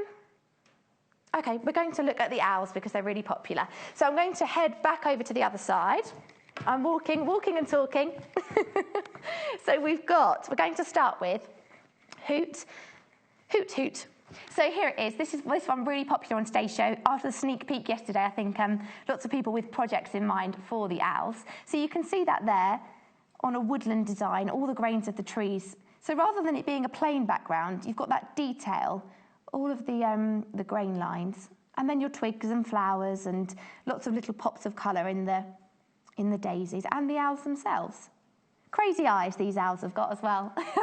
Lots of detail. You can see if you look really closely, it's one of those things where you see more and more within the fabric, lots of hidden gems.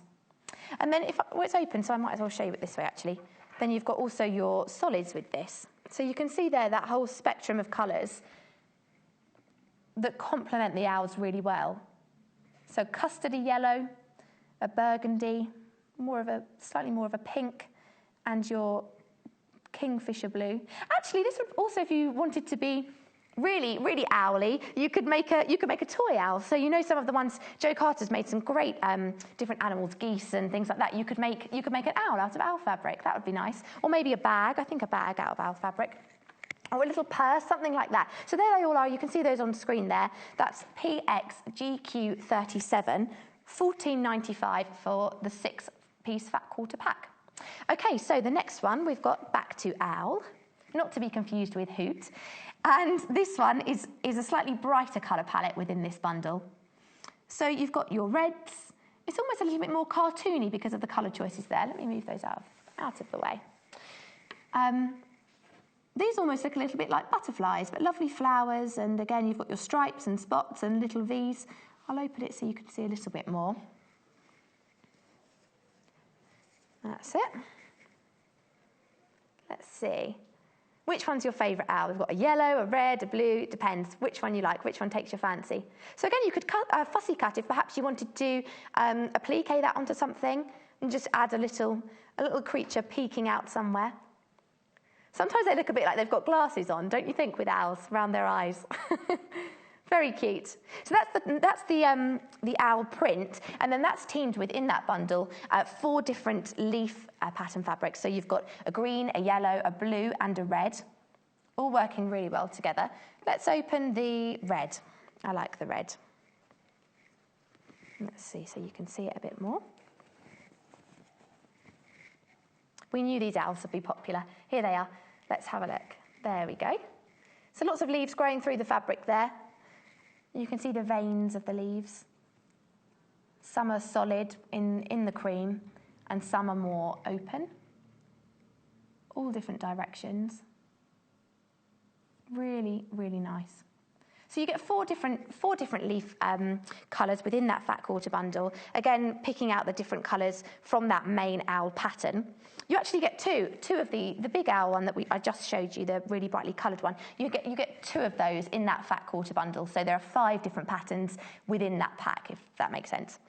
Okay, so back to Cave Facet. So many fabrics. In my element. So if you watched on the weekend, at the weekend you might have seen the humongous Cave Facet quilt. When I was here last week, it was hung up in our offices outside, and you just couldn't. Every time I stopped, I had to look at it, and there was something else I saw. Beautiful, really intricate design, all embroidered into that. And congratulations to anyone who's managed to get that and is going to tackle the project. My hat's taken off to you. So the Cave Facet fabrics here. This is your black collection. Lots of psychedelic, bright, vivid colours. Quite a retro feel. Cave's designs are really unique. That eye for colour and just of pairing things together. Famous in the 60s, and you can actually see that inspiration in his fabrics. It's still evident today, particularly in these ones, I think have a very retro feel. Really soft, 100% cotton. Lovely to touch. Perfect for quilting. So you get 5 in this pack, although, as I said before, it's called neutral. There they all are. It's definitely not neutral at all. That's very eye-catching. Lots of different colours with your darker bases as well. Great for quilts or bags or any of those projects you might have in mind. Maybe a notebook cover or what else could we make? A messenger bag or a pencil case. The possibilities are endless. So your next Cave Facet bundle. You've got let's show you these ones. So there's a geometric print here with a zigzag, and you've got all your purples, teals, reds, mustards coming through. You can see all the colours there actually on the selvage at the bottom. I like that zigzaggy one, very sort of, geometric. geometric lines. Then moving underneath, you've got your, what I call crazy paving, with your flowers all popping through. And again, there's another option colour-wise in that one there, which you can see. So burnt orange, really, really gorgeous. And this yellow, I like that a lot. I wonder what his inspiration was for these. I'd love to know. I'd love to pick his brain. How do you come up with all of this? And then your other two here are like your cut crystals. So it's like you're seeing the inside of lots of different layers of a crystal. So you've got your greens, blues, yellows, really bright colours. That would work actually really well with those solid bundles that I just showed you on the other side, the iris and the rose ones, if you wanted to match up. It's like cutting a geode in half. There we go. So that's the K Facet Collective Classic Fat Quarter Bundle in neutral, and that's $21.95. You get 5 of the K Facet. It's a great way to just have a bit of a taster of the collection. Maybe you're not sure if you can tackle that whole massive quilt that we did at the weekend yet, and you just want a splash of his work within a project you're working on. Then, or maybe you've never had any K Facet fabric. It's a great way to sort of jump in and get started. So I'm going to head back over to the other side. Let's have a look at the books again. So if you need some inspiration, something to maybe do with the fat quarter bundles, maybe you're watching and thinking, oh, I like them, but I don't know what I'd really do with those fat quarters. We'll look at this one first. By the Bundle, by Emma Jean Jansen. Again, I was saying before, she's an Australian lady, so all the pictures here are really lovely, taken in Tasmania. If I flick a bit further into the book, you can see. So this inspiration to make one of the 12 quilts that are in the book. All different shapes. So you can team those fat quarters with your solids. Really thorough instructions about cutting and the materials that you need, talking about assembling those blocks, and some step-by-step pictures and instructions and sort of figure guide here of how to get from A to B to C to however many blocks you're doing, moving all the way through. The great thing about this as well is that this is great for, there's a project in here for everyone. If you've never made a quilt before, there are beginner quilts. There's something to get you started. If you want to tackle something a bit more difficult, then there's something in here for you as well. Look at that one there. That's a bit like, that reminds me of Joe's from the Technicolor Dreamcoat. Your pyramids. Again, if you wanted your block colours, that would work really well with the solids bundles that I just showed you, half moons. So all different shapes on your quilts. HMSP 48. Oh, I like that one.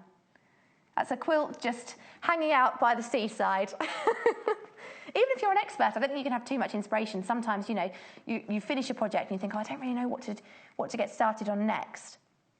The colours just working so beautifully with the natural landscape there. It looks really nice. The photography is, I think, a key element to a book. Sometimes you've just got a photo, a very static, plain picture of a quilt on a table or on something in a plain studio. But here you've got the pleasure of seeing them in real life situations, really. The starburst, I like that. Really cool. And then when we get to the end, this is about finishing the quilt. I don't think I showed you this one before. So talking about basting and backing fabric, and then moving on to how to do your binding to give you that professional finish. Let me just show you here. And also there's then this section, a bundle of tips. So all different tips about sort of pre-washing fabrics, using your rotary cutters and rulers and different tools. Upside down page turning. That's it. Talking about the seam allowance, pressing, pinning, adding borders. Great, so lots of detail in there, lots of different inspiration for different quilts, $15.95, 12 different quilts, and again, you can mix up the rows of the pattern. So if you wanted to use part of the starburst with part of the half moon, and you wanted to add those in different sections, you could definitely alternate that in different rows. So in that way, creating different combinations. Over to Monique. So this is, as you can see, a traditional fat quarter quilting book, all named after card games and solitaire games. There are 11 different projects in here. So AXSP28 is your number for this one. That's $11.95. So it's just over £1 per pattern, if you like, per quilting project. So great for your fat quarters, your introduction, moving through all your different blocks.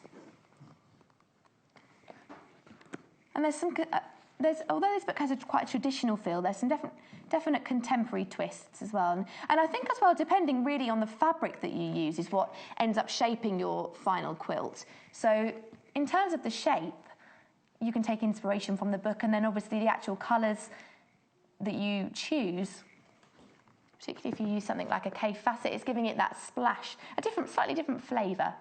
And as I showed you before, a great thing about this is if you want to scale up the quilt, you can look at different alternative sizing. So if you wanted to make it instead of a twin or a queen or a king size quilt, you've got all your different options there talking about how to upscale or downscale depending on the size that you want to use. And she has that for every quilt in the book. So depending which one you go for, you can customise that to you. Let's have a look. Really detailed instructions. You've got sort of a bullet point list of all your materials at the beginning, so you know exactly what you need. You can get it all lined up, ready to go, so you can dive straight in and get on with the actual sewing. Then you've got your cutting instructions, talking about the light and dark areas, and also laying those out and creating the different patterns in the blocks there. Different setups, different shapes, with lights and darks, and your different borders as well. Moving through. All the owls are very popular today. Thank you so much for joining us. If you haven't seen the owls, we'll probably show you them again in a minute. But they're really gorgeous little owls on our fabrics in a selection of colours with leaves. You can see that now actually on your screen. We'll show you the owls. There they are. Our little owl friends joining me today. Turquoise and mustards and sitting on some taupe branches. That's your hoot bundle there. Comes with a selection of solids as well. The graphics are just there on your screen. PXGQ37, that's $14.95, and that's a 6-piece fat quarter bundle. So that was your book. That's your traditional book that we just had a look at there. Lots of traditional options, and also it's lots of different patterns and some clever shortcuts for ways, maybe different ways of doing things. Perhaps you do things one way and you've always done it like that. Sometimes you read a book and you think, oh, I hadn't thought of doing it like that, and it just puts a new spin on things, which is nice. We all like a challenge. We all like to learn. Talking of traditional, we'll look at this linen mixed fabric. So this, rather than being 100% cotton, is 60% cotton and 40% linen. So it's giving you a really different feel and a different texture to the fabric, and it gives you a sort of much more strength and durability. This is a printed bundle. So there is this one. So this is almost like it's got some dressmaking detail on there, like an iron and scissors and a mannequin, like little stamps. Has a bit of a French feel. Then you've got there sort of a neutral to team it with, a polka dot, very sort of like oatmeal and milky sort of shades. Biscuits and coffee, that's what we've got on the brain this morning. Another neutral. And then you've got another printed one here, which if I just let's pop this over this side. So you can see, I like this design. This has a sort of quite a Parisian feel to it. Different sort of swirls and shapes, and then again your text. Great for a tea towel, great for something in the house, maybe in your kitchen, or, you know, a lot of people tend to stick with quite plain colours in their houses, don't they? You know, your magnolia is extremely popular. And if you want to add a splash of colour, you've got colour coming through here. And also, you know it's going to match. You're not going to have anything clashing. So this is a printed fat quarter bundle in natural, LOGQ51, and that's $13.95. So let's shimmy that one over to the side. Thank you for joining us in our Fat Quarter Fiesta this morning, looking at lots of different fabrics and fat quarter bundles, and also some books for inspiration with what to do with your fat quarters. Maybe you've got a whole stash of fat quarters at home and you need some motivation to de-stash. You need some ideas. That's where your books come in. So we're going to look at the Dashwood now. So this is brightening things up a bit. We've got some blues and lime greens and silvers and some duck egg blues. A very spring-like feel to it here with your butterflies and leaves and flowers. So you've got 8 within this bundle. Again, more gorgeous little flowers here. $14.95. 8 different pieces in this fat quarter bundle, so it's a great sort of starter kit or if you're starting a new project, FEAD 93 for the flyaway fat quarter bundle. Moving through into, that's sort of more of a plain background, but again, all those complementary colours. A springy, summery sort of feel. Great for an Easter project. Maybe you've got something in mind. Maybe you're trying to avoid chocolate, trying to be good, and you want to give people something else, something homemade. This would be great. Oh, I like that one. Let's open that so you can see it a bit more. All your petals there. Moving through. Producer Paul's talking about mini eggs. We can't talk about chocolate eggs in my ear. That's not fair. Then we've got a ditzy sort of flower print there. Whites and lime greens and blues. A more vivid green, spring green. And then you've got your swallows there. Almost like a polka dot, but with a lovely little bird detail. So $14.95 for that 8-piece fat quarter bundle. Really complementary colours and designs that just would work really well for a spring project. So the next one we're going to show you, haven't shown you this one yet. Shall we look at let's look at this one, the Amalfi fat quarter bundle. So to me, this is very much sort of your honeycomb and creamy colours there, sort of warm. These have more warmth to them than the whiter creams, almost moving towards a gold. So this is a brown, natural assorted fat quarter pack. You get 4 in here. Really soft, 100% cotton again, so great for your quilting projects. I'll move you through, so there's a ditzy sort of flower print there. And this is in all your natural and sort of nude shades, really, your browns and golds and honeycomb colours. Really creamy. Another flowery one there. And then this one, growing through your fabric, all your different branches, again in those creamy colours. You can see there how well they work together. Lovely for a homely project, I think. And also, that's a slight difference as well. We've got it tied up in brown, it's like a brown paper, Sound of Music, brown paper packages, tied up with string, this one. It's quite a traditional feeling fat quarter bundle. Really lovely, AFGQ 45, and that's your natural fat quarter bundle pack. So the last one I will show you, we haven't looked at yet, is this one, which is another linen cotton blend. So again, that slightly different texture fabric, has a slightly thicker feel to it, and sort of stronger, more durable. So a heart polka dot there, starting with, again, quite a natural theme running through. Really nice. Then moving into a gingham. So in a brown, working really well with your browns and creams there. And the next one along is a polka dot on a slightly softer brown. And then moving into your lighter polka dot. So you can see that as a whole collection there, working really well together. It's a beige bundle, but with some browns, and it's a bit more interesting. I always think that beige is a bit of a boring word. You think plain, don't you? But there's nothing plain about it. And lots of options today with fat quarter bundles and now fat quarter fiesta. So whether you're looking for something bright and colourful or plain, the most popular one on today's show has been the owls. So here they are, our owl friends. We're having a hoot, and the lovely little colourful owls, they're sitting on their branches. I can show you those now. So these ones are teamed with your solid fabrics, your plains. So different ones with your custards and your slightly darker burgundies, roses and turquoises. You can see those there if I hold them up. Just working really well together. $14.95 for this 6-piece fat quarter bundle. PXGQ 37. Very popular. This is the most popular. We really like this one as well. What projects have you got in mind? Anybody that's looking at this fabric? What are you thinking of making? I'd love to know. Maybe we were talking about making an owl out of owls. I'd like to see one of those. And your other owl fabric is the slightly brighter version. So we've got, it's just coming up on your screen there, and this will be your reds and yellows and bright blues. I'll open this one up so you can see. This is our owls having a lovely time in the woods with our branches. Really, really cute. Almost a ditzy print a little bit with the leaves and branches there. but bright and colourful, definitely eye-catching. All of your leaves as well. So your greens and yellows.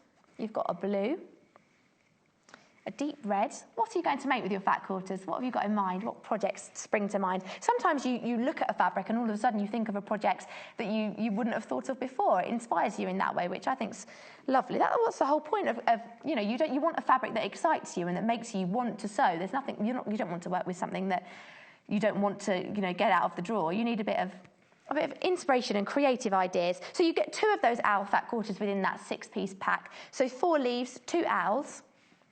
If I hold those up, you can see. Lovely. So that one is SHGQ07, $14.95. Add it to your basket. Only 1 lot of postage and packaging per day here at Sewing Quarter.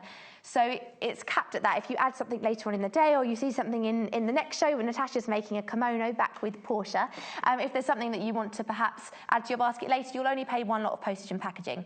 Also, if you've not bought anything from the Sewing Quarter before and the K facet or the owl fabric takes your fancy today, your first purchase you get a free sewing kit if you spend over £10. So if you bought one of these kits, one of these bundles today, you'd get a free kit which is worth $14.95.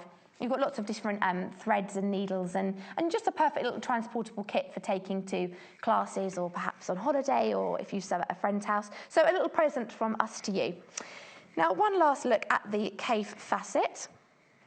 We know how popular Cafe is, known with his eye for colour. You can see on your screens there, so eye-catching. Quite an eclectic mix of shapes as well as colour. This is the Cafe Facet Collective Classic Fat Quarter Pack in neutral, and that's got 5 different fat quarters within this pack. And if I show you here, there's a real array of shapes. It's not just, there's circles, but also looking through with different branches and edges of sort of a scalloped edge of the flower there. I've got to open this one again because it's my favourite. This is my favourite because it's just, you've got your hibiscus flowers there. Almost, I think these colours have almost a, that UV glow in the dark sort of look to them, where you go in, if you go into one of those, if you go on a ride at a theme park and you go in and your teeth are brightly glowing, I feel like that's what this fabric would do. You've got really bright veins there growing through the flower, and then slightly darker burnt oranges and burgundies and pinks on a black background. 100% cotton. This is really, really soft fabric, lovely to touch, lovely to work with as well in that way. So the next one underneath that is this one. This works beautifully with that because you've got both of them are on a black background, so they work together well in that way. This one, I'll open it out so you can have a closer look. This would be good for fussy cutting as well. If you wanted to take one of the there are a number of different sort of motifs within this fabric. So that main one there that you can see with the sort of spiralling out of blue and green. I like the dark background as well. It almost makes the colour pop even more. Your eyes are drawn to the colour because the background is slightly plainer. Really lovely. And your next one underneath, you've got your 2. We'll do these together. So very similar patterns, but different colours, so different combinations. One on a brown, one on a black again. So again, looking at the darker sort of, darker backgrounds. Quite a bold and retro look to this one. The colour's really vibrant. They look very alive. There's nothing dull about these at all. Flowers and cut crystals. Lovely. So that's one of your cave facet options. Then you have one other option. Lucky you, you've got to make a choice, or both. That's the hardest part, I think, when you see both. You think, oh, I like that fabric in that one and that one in that one, and you've got to try and make a decision. So if you're new to Cave Facet, this is, I think for the price, if you've always wanted to try some Cave Facet, this is the first time that we've had it in this particular bundle. This is sort of exclusive to the show. And it's in that way you're getting a taster of the collection. Maybe you want to see what the fabric's like to work with or how the colours work. And if you want to try it out, then this is a good way to do that. So this one, a whole array of different colours, a spectrum of sort of polka dots with flowers, jaggedy polka dots. And your geometrics there. I like that geometric, peeping through. Then your crystals again, which tie into the ones that were in that previous bundle actually, similar shapes, slightly different colours. And your retro vintage feel coming through with that one. But all of those colours just complementing and working really well together. Really lovely. 100% cotton, really soft, just tying in beautifully. So, thank you so much for joining us on my solo lonely show this morning. Lovely to have you with us. In the next hour, Natasha is back with Portia and they're making a kimono, which I think, yes, Natasha is wearing. So you'll get to see that in just a second. And then I'm back on at 11 o'clock and we're looking at some different tools and storage options for your workroom. So perhaps you need somewhere to keep your threads nice and tidy or a nice bag to take to sewing classes. So don't go anywhere. Natasha and Portia are waiting just here and we'll see you in just a minute. Join us on Facebook. Simply search for the Sewing Quarter and like our page for the latest news and more. There are many ways you can watch Sewing Quarter. We are live every day on Freeview Channel 78 and online at sewingquarter.com from 8 a.m. till 12 noon. But if you've missed a show, don't worry. There are two easy ways to catch up. The first is through our website, www.sewingquarter.com, where we repeat that morning's shows throughout the day. On the homepage, you'll see our video stream. Click on the video to hear sound and see a list of the products that we have shown in that day's shows. The second way to catch up is on our YouTube channel. All our shows are kept on YouTube, so if you buy a product and want to see the demonstration again, you can. Go to www.youtube.com/Sewing Quarter, where you'll find all our shows listed by date. Select your preferred date, then, using the description beneath the video, jump to the hour you want to watch. Then you can pause, rewind, play, and skip your way to the bits that you want to watch again. Only on Sewing Quarter, Freeview Channel 78.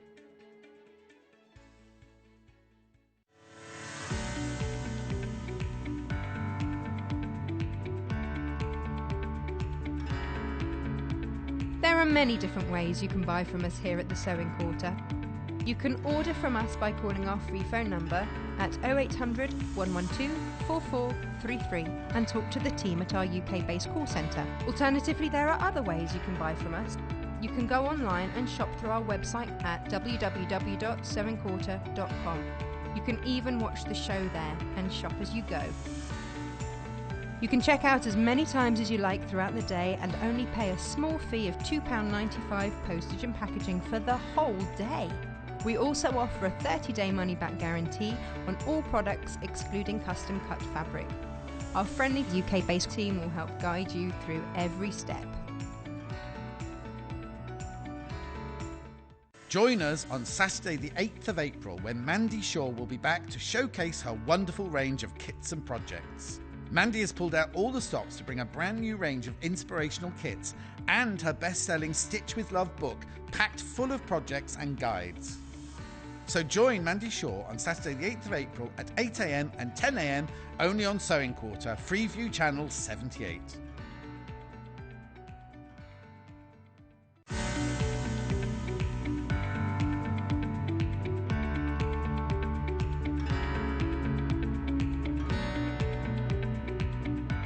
Now, welcome back.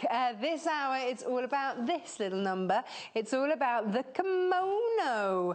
Oh, yeah. Now, yesterday, when we had a look at the show, producer Paul and myself, and we thought, okay, a denim kimono. And we popped it into a search engine. Boom, first one that came up, £250.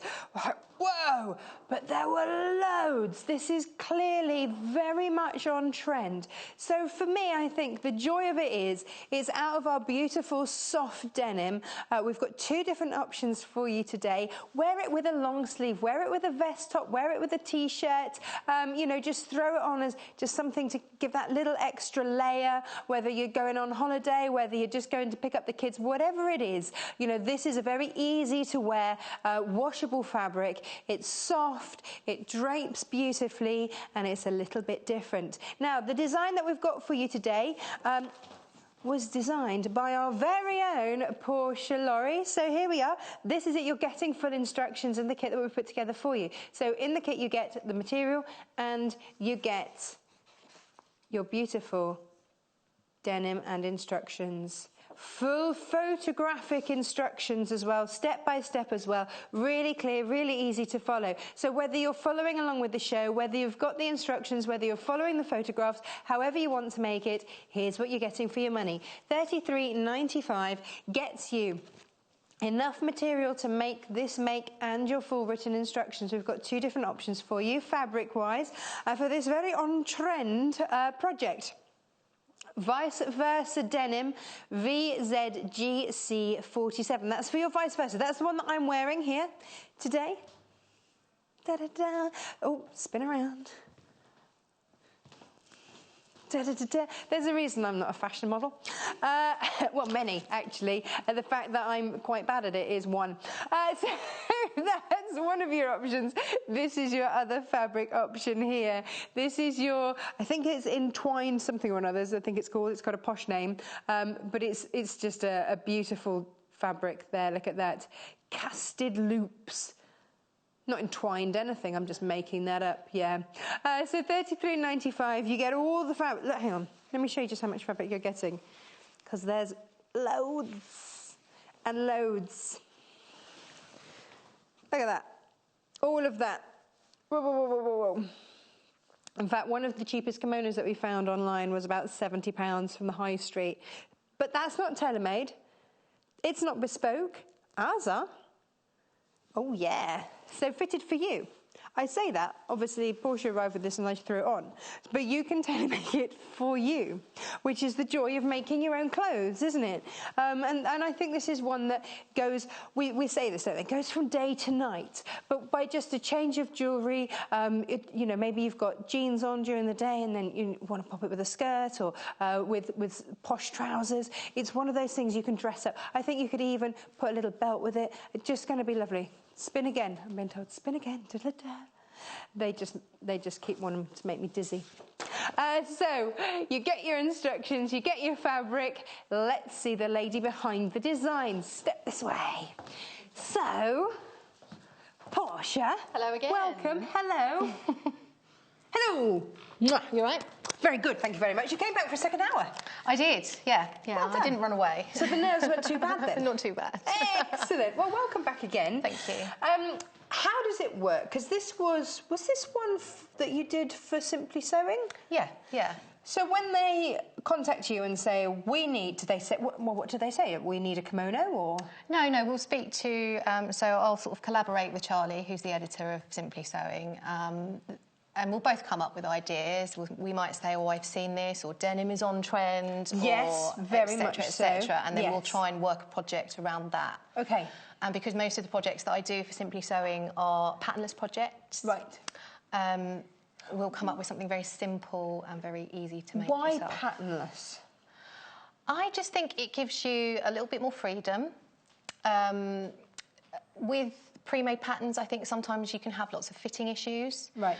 Whereas if you make something to your own measurements, and especially with a shape like this that's very, very simple, you haven't got all of those fitting woes. And I love that that's a thing. It's a fitting woes, yeah. No, we all know about fitting woes. I'm learning new terminology here. Fitting woes. Forget your fitting woes and do this. Yeah. Simple. Yeah, forget the fitting woes. And this is what you're getting? Lovely, boxy, simple shape that's actually going to suit everyone. So I think you're completely right there. Yeah.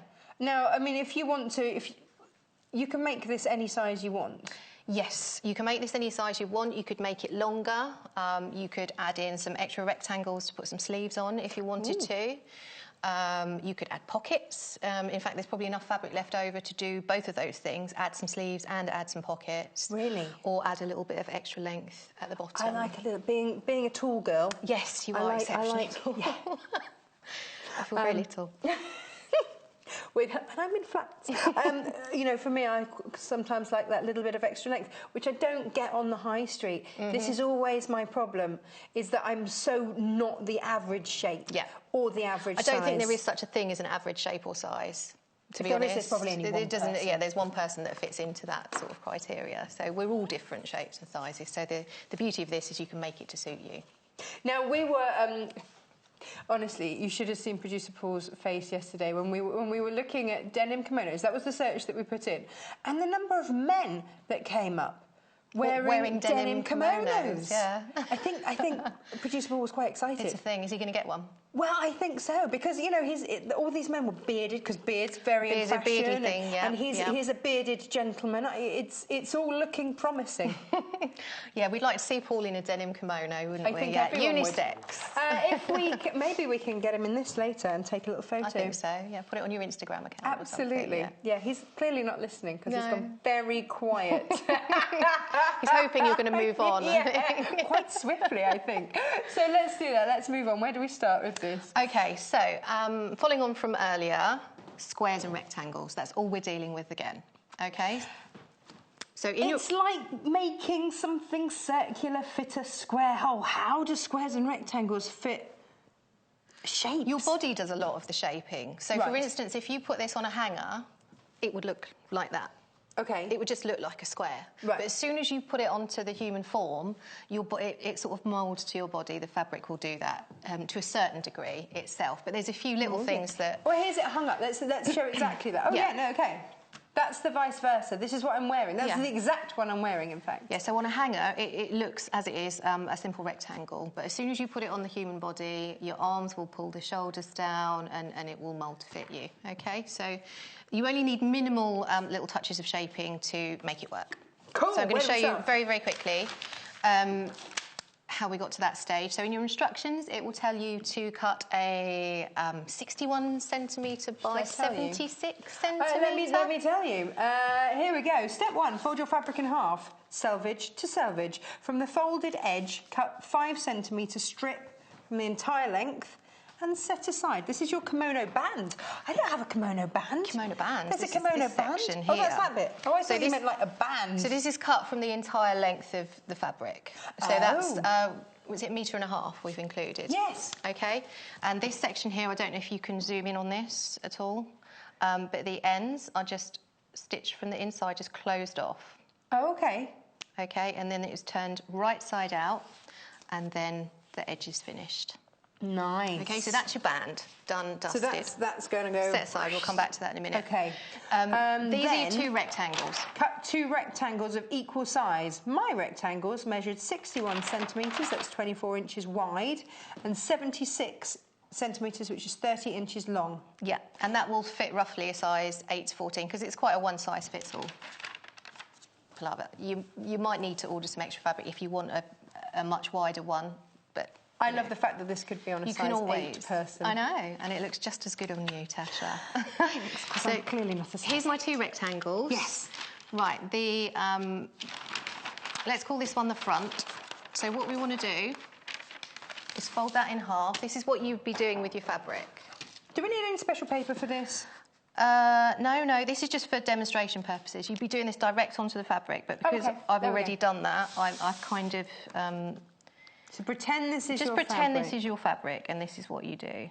Hey, look, this ruler's out again. Haven't I? The ruler's back. This is just for demonstration purposes. OK. We don't need to be too accurate. Don't use fabric scissors. We had a mad rush to get some paper scissors ready for this. Oh, yeah. No, so this is your folded edge. OK. And you literally just cut. I'm going to do it very, very... OK. These are like preschool scissors, aren't they? Oh, yeah, no, my son would be safe with these. It's all good. Yeah. Yeah. Do you remember those scissors? I do. And they used to have, like, rabbit's heads and stuff on the top in the shape of the handles. Yeah. Plastic blades. Yeah. OK, so what you've done is you've taken a strip straight out of the middle, OK? That gives you your opening. Oh, OK. OK, can you see it taking shape? Yes. OK, and then all you do... because our shoulders aren't square,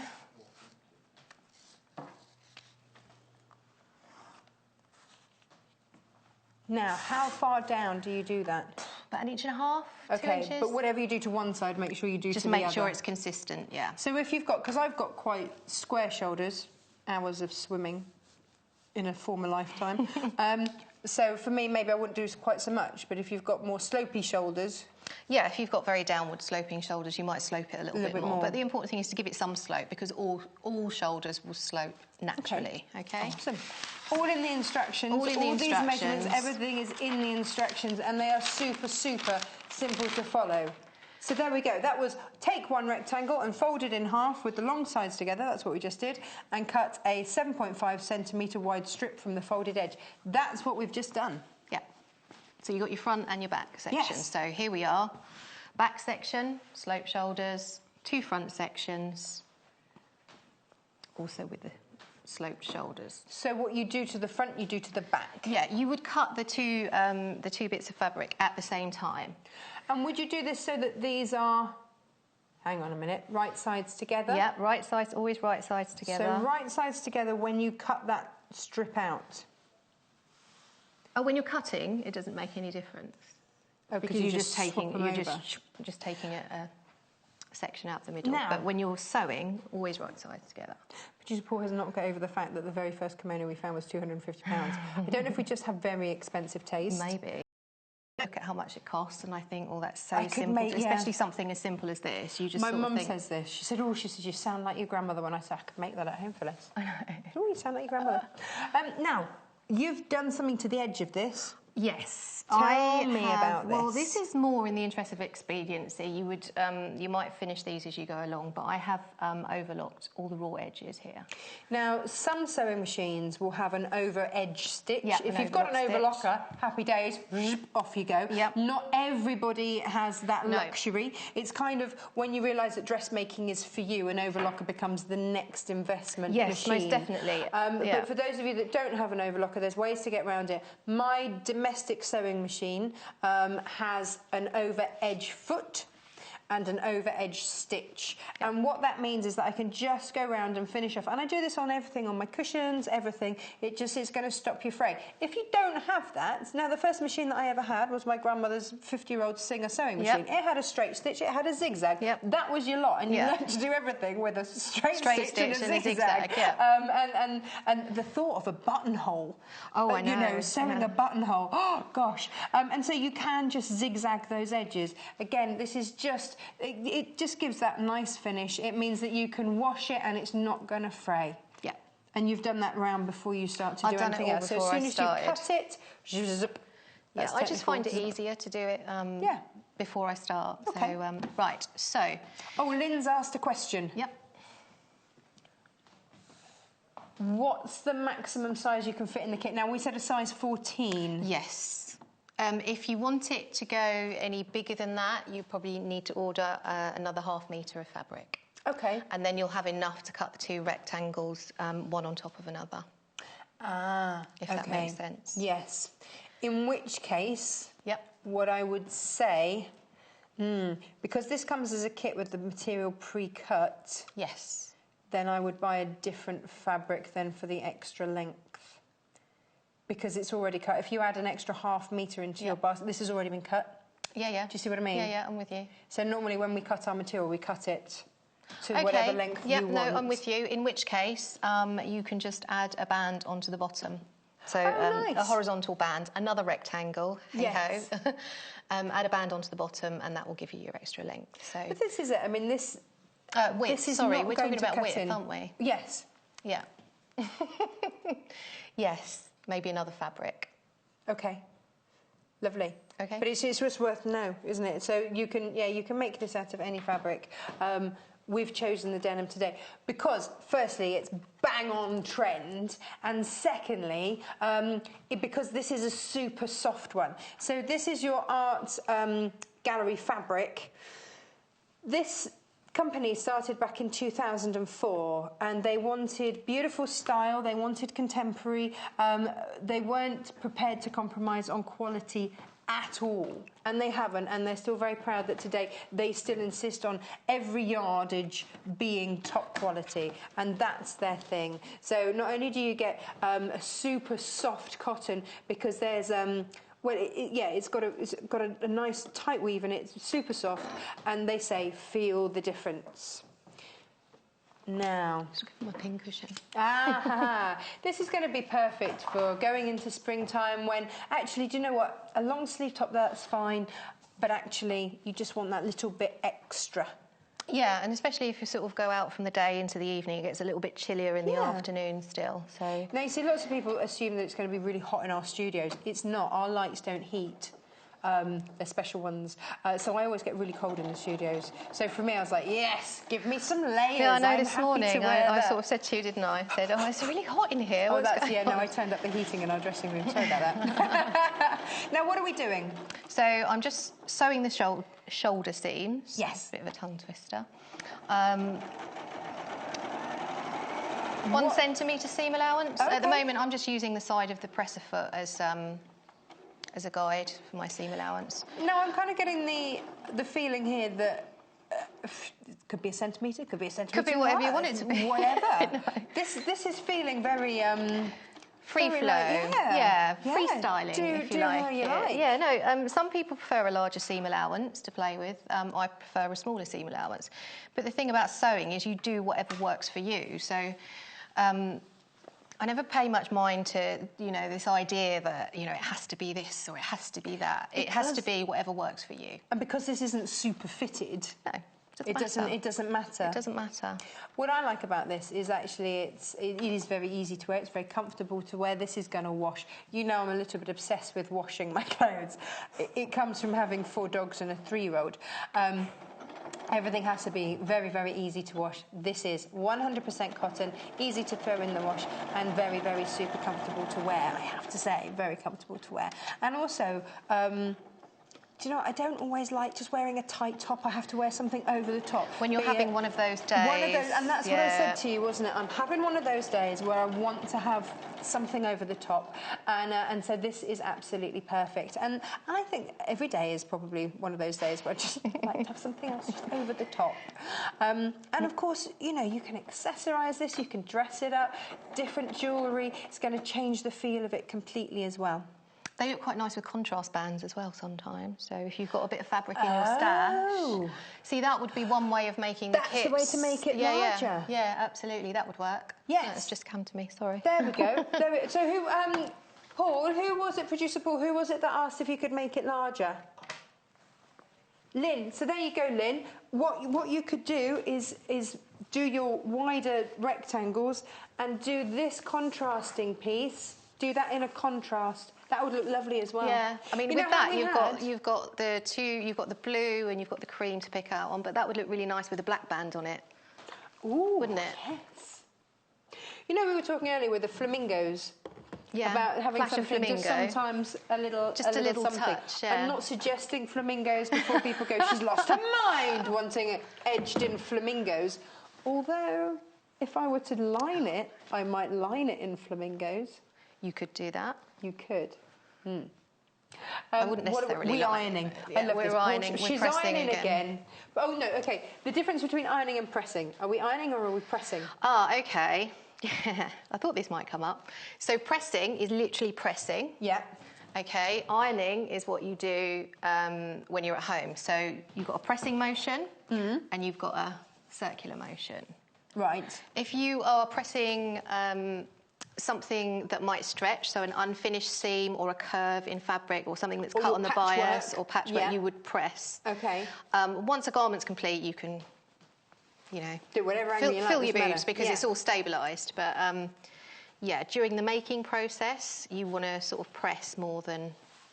You don't want to move it about too much. These are the things that make the difference. Because I've got wonky patchwork at home.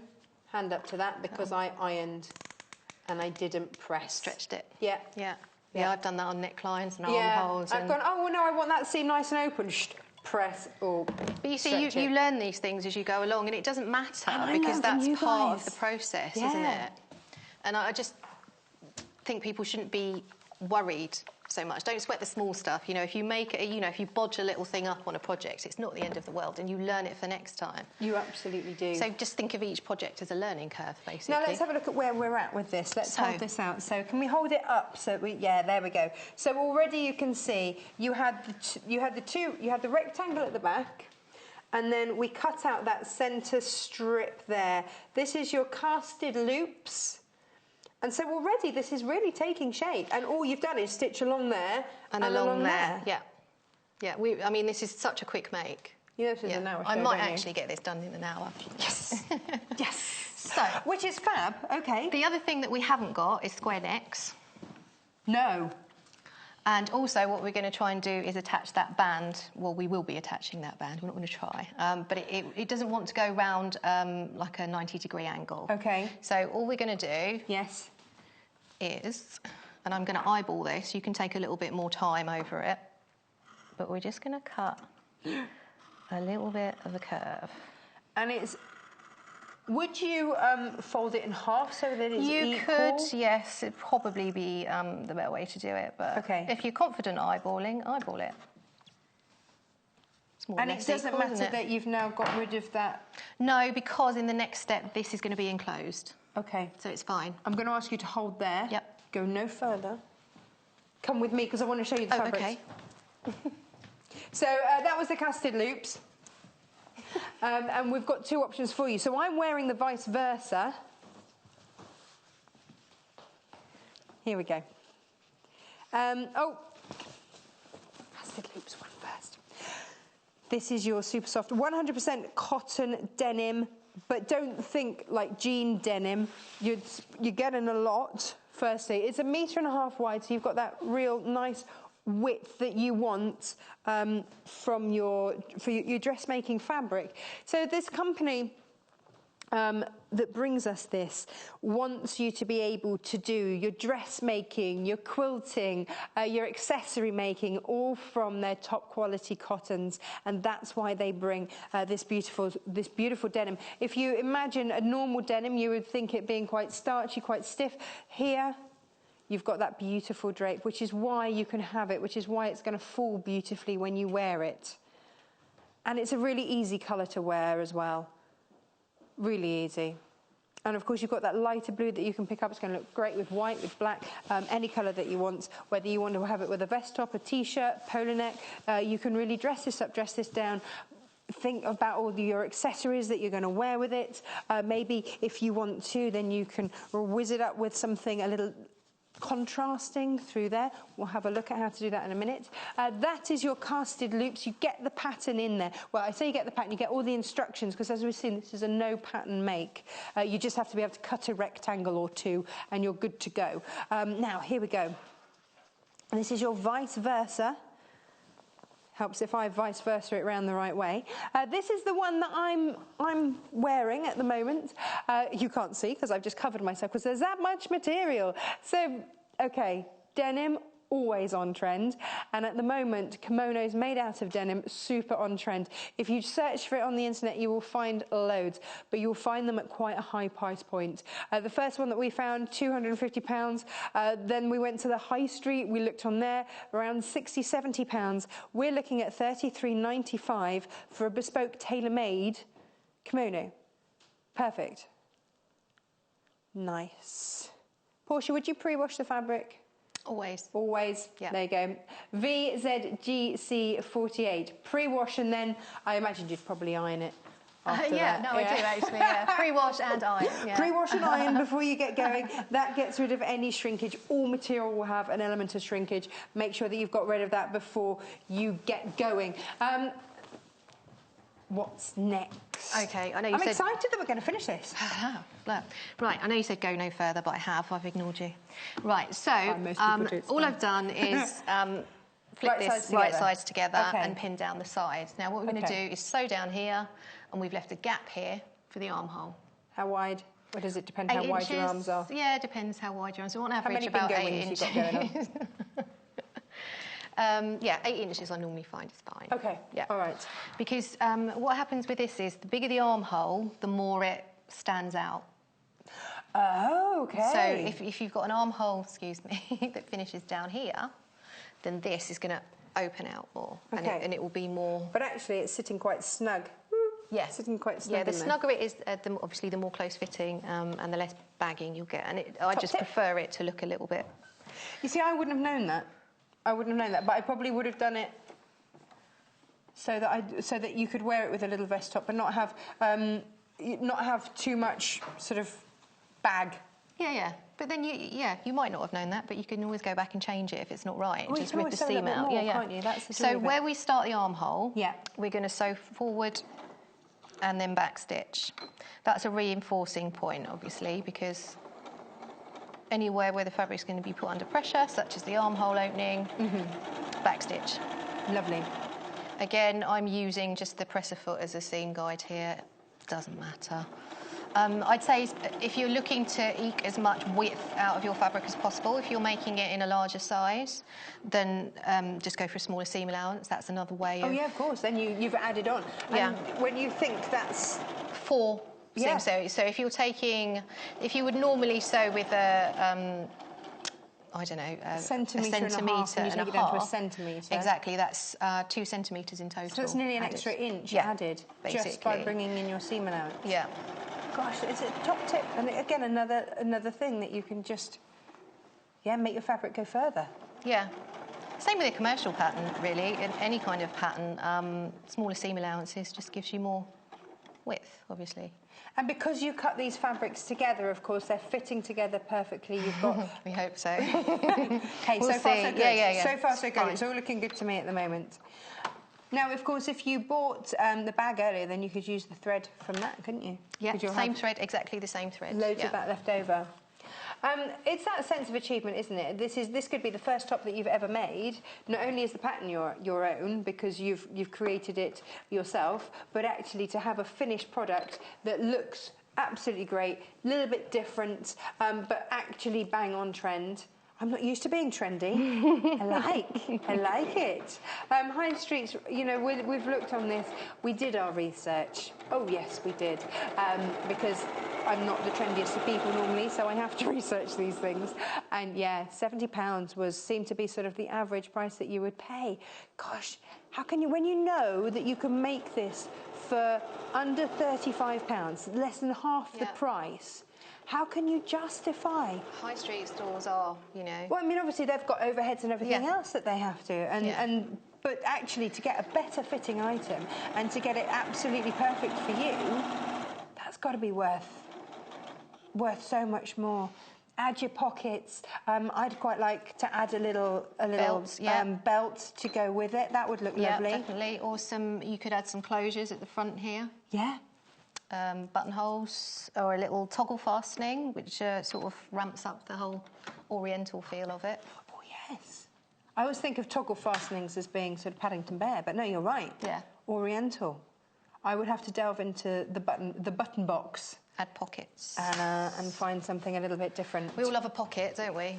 Oh, we are big fans of pockets here, very much so. Okay, so...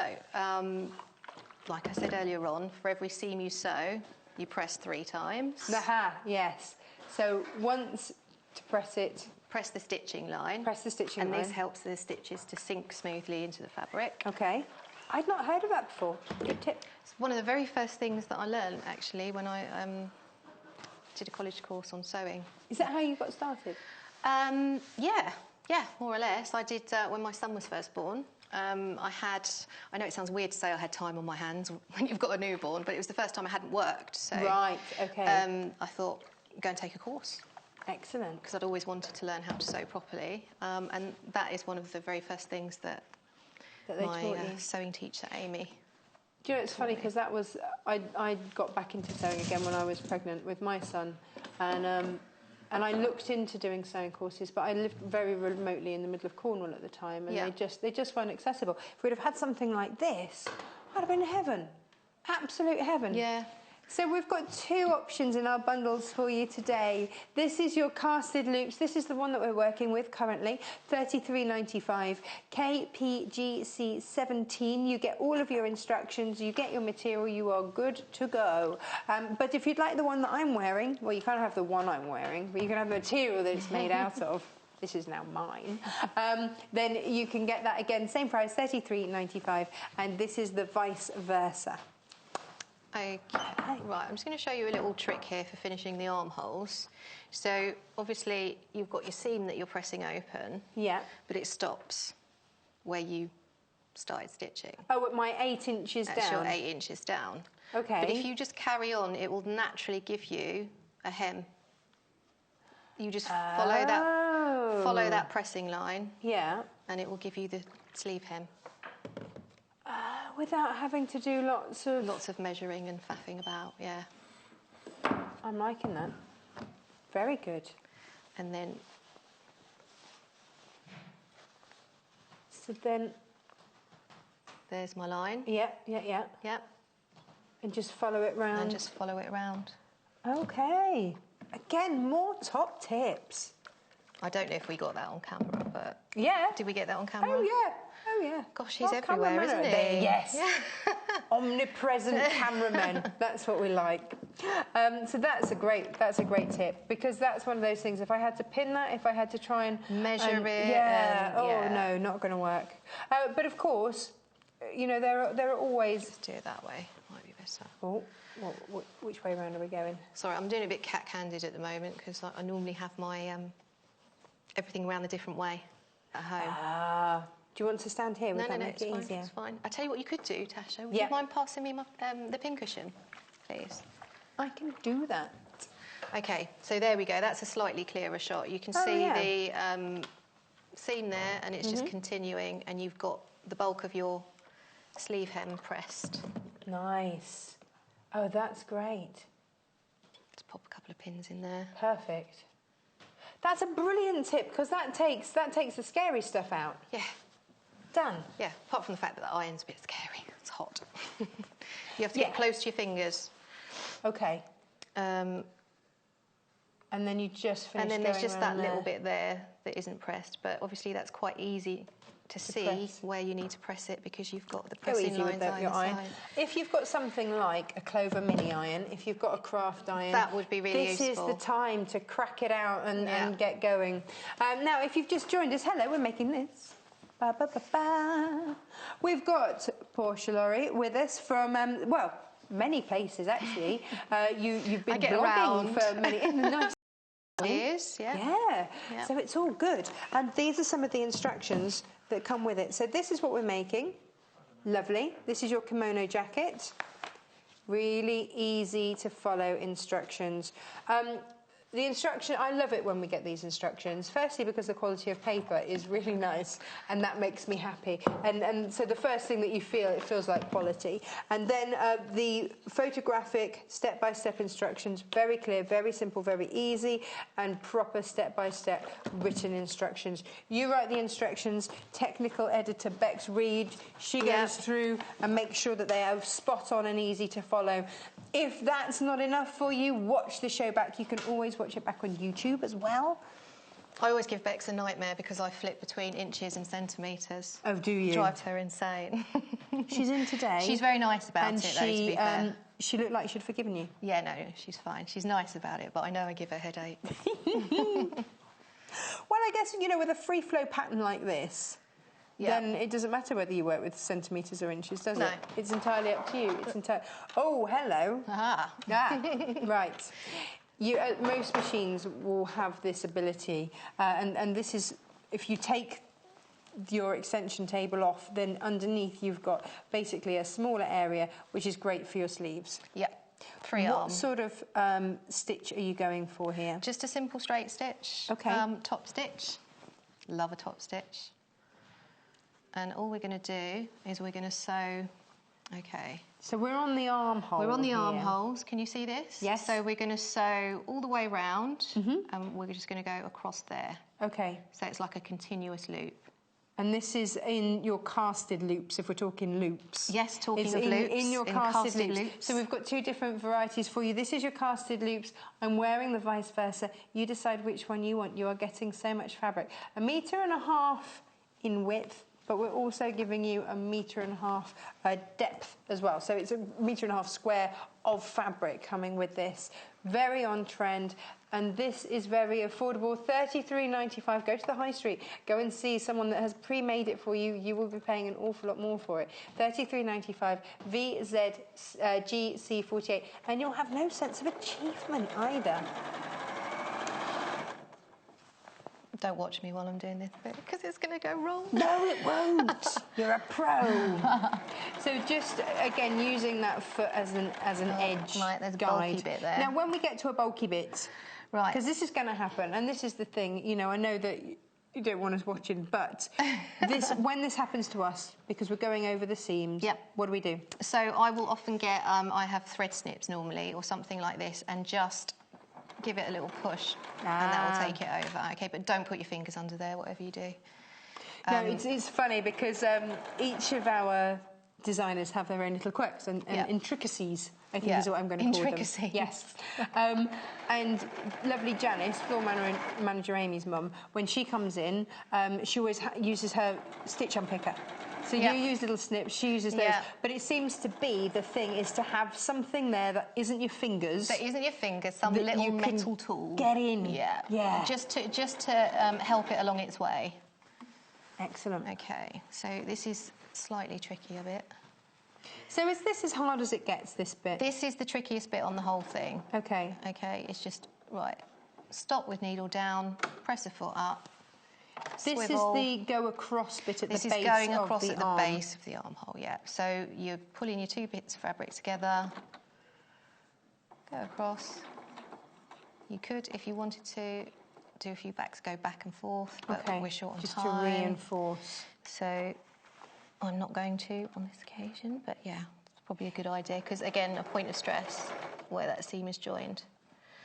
I always snip these threads off before before I get to my back stitch, because it just reduces bulk and they get caught up in the... So when we say denim kimono, this was my concern. When they said, oh, you're making a denim kimono, well, obviously my concern was I'm not making it. You're not making it, no. No. No one wants to watch that. We want to and watch she an woke expert. up screaming. And it was all a dream. But my first concern was denim, is that too heavy a fabric for a kimono? Then I looked up, very on trend, but this is very lightweight. I have to say, it's really warm. Yeah.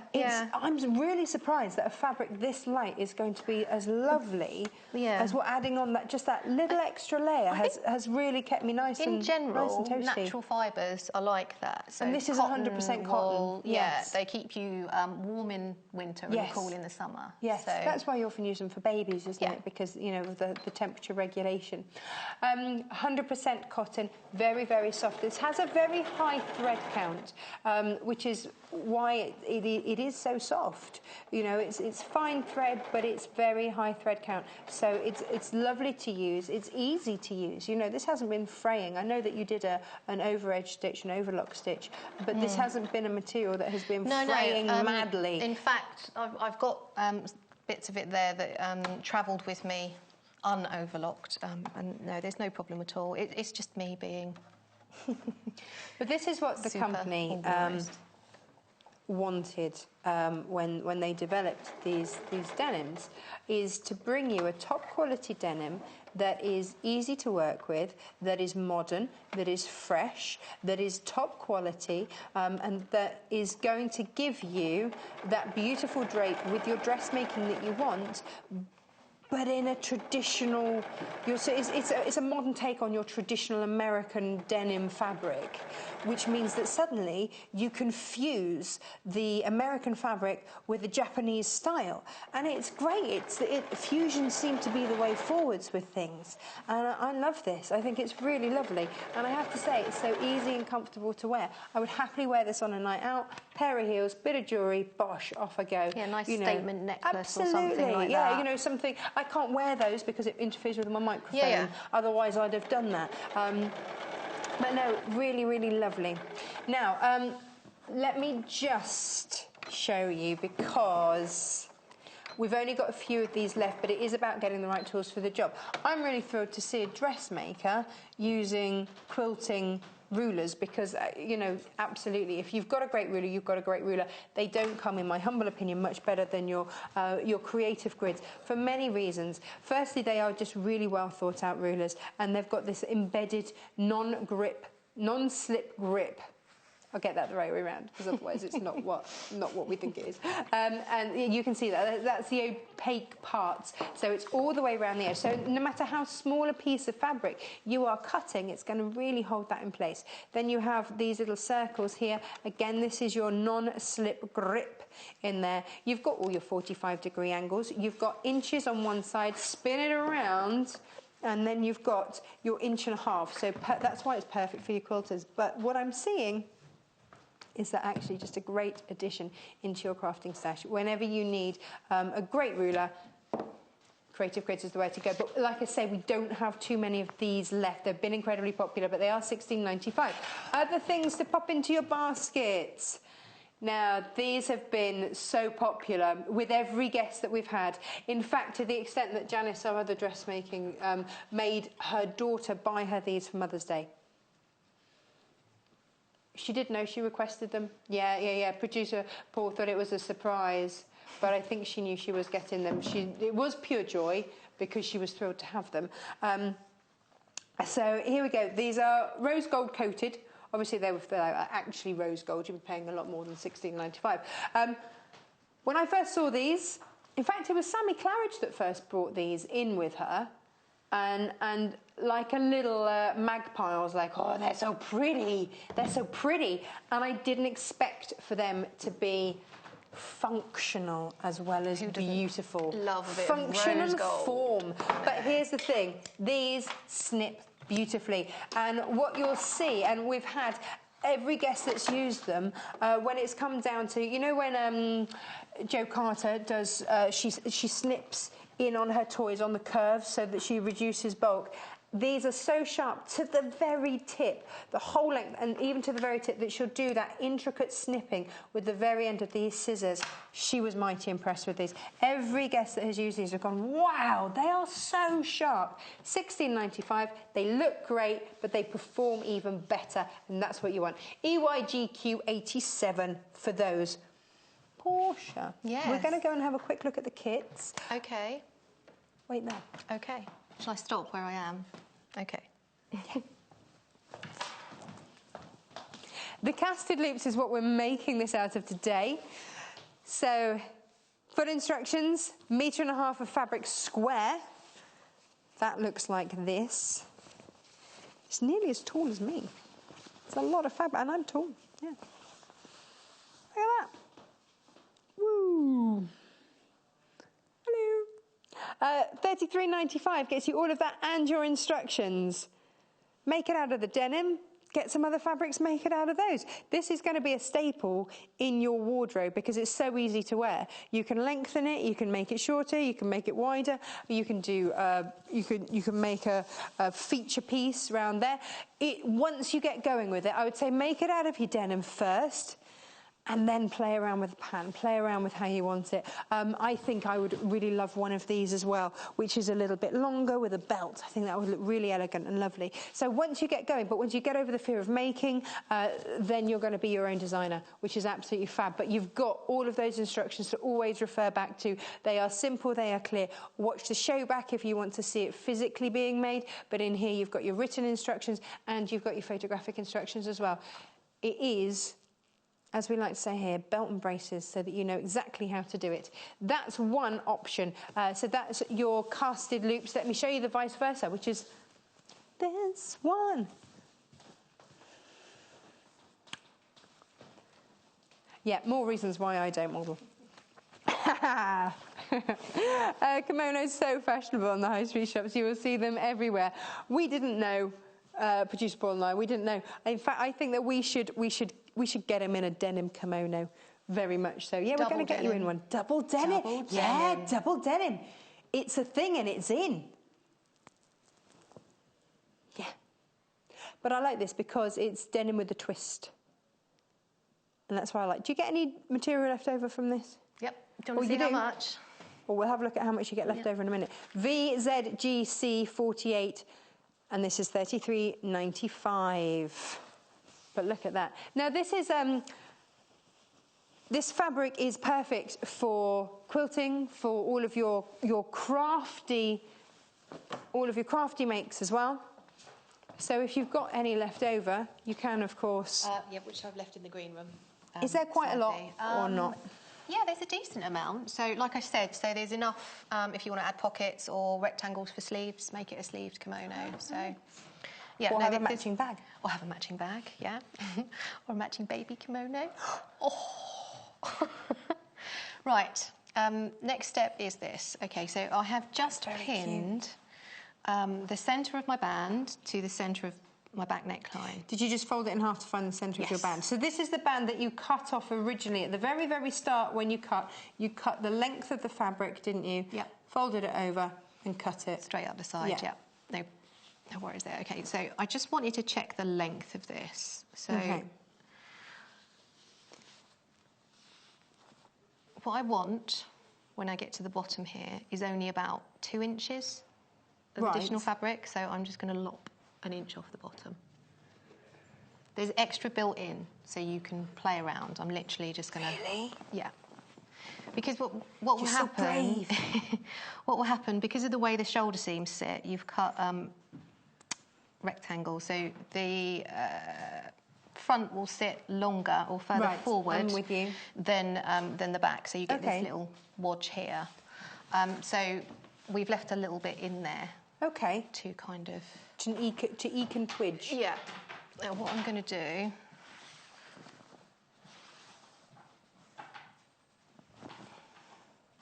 So seam to seam and fold in half. Yeah.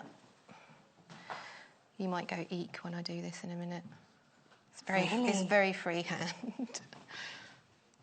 No, you can measure. Me. You can measure. This suits me. I'm happy for freehand because I find patterns sometimes quite difficult. Yeah. So for me, I'm happy with this. As long as all your raw edges are lined up. Okay, so line those all up. And what did I say? I wanted to take about 1 inch off, didn't I? So you can measure. Shall I measure? Does that make you? You can measure. You can measure and draw a line. You're going to eyeball it, won't you? I am going to eyeball it. She's going for it. I'm conscious that I want to get this one finished. Oh, there we go. You can measure. Take your time at home. You don't have to get this done in an hour. That's quite a few layers of material. Yeah, actually. It's cutting straight through. Those scissors are good, aren't they? They are. I love that sound, don't you? It's satisfying. It's one of the reasons, apart from the fact that I'm completely incompetent with a rotary cutter, can't use them. I just like the sound of scissors. Yeah. It's just a nice sound. I'm with you on that. Okay, so let's get that pinned on there. I'm just pinning at the moment. So, do you pin? There isn't a right side with the band, is there? Because no, it's both right sides. It's both. If you were using a more directional fabric, yeah, then would you have to think about which way you pinned it? You might have to piece your band, yeah. Okay. Rather than fold it in half. But because of the fabric that we're giving you with this, you don't have to worry. Notice how that's now going round that corner. Ah, yes, the one that you cut to go round the neckline. Just giving it a slight bit of curve helps it to go round. Okay? Excellent.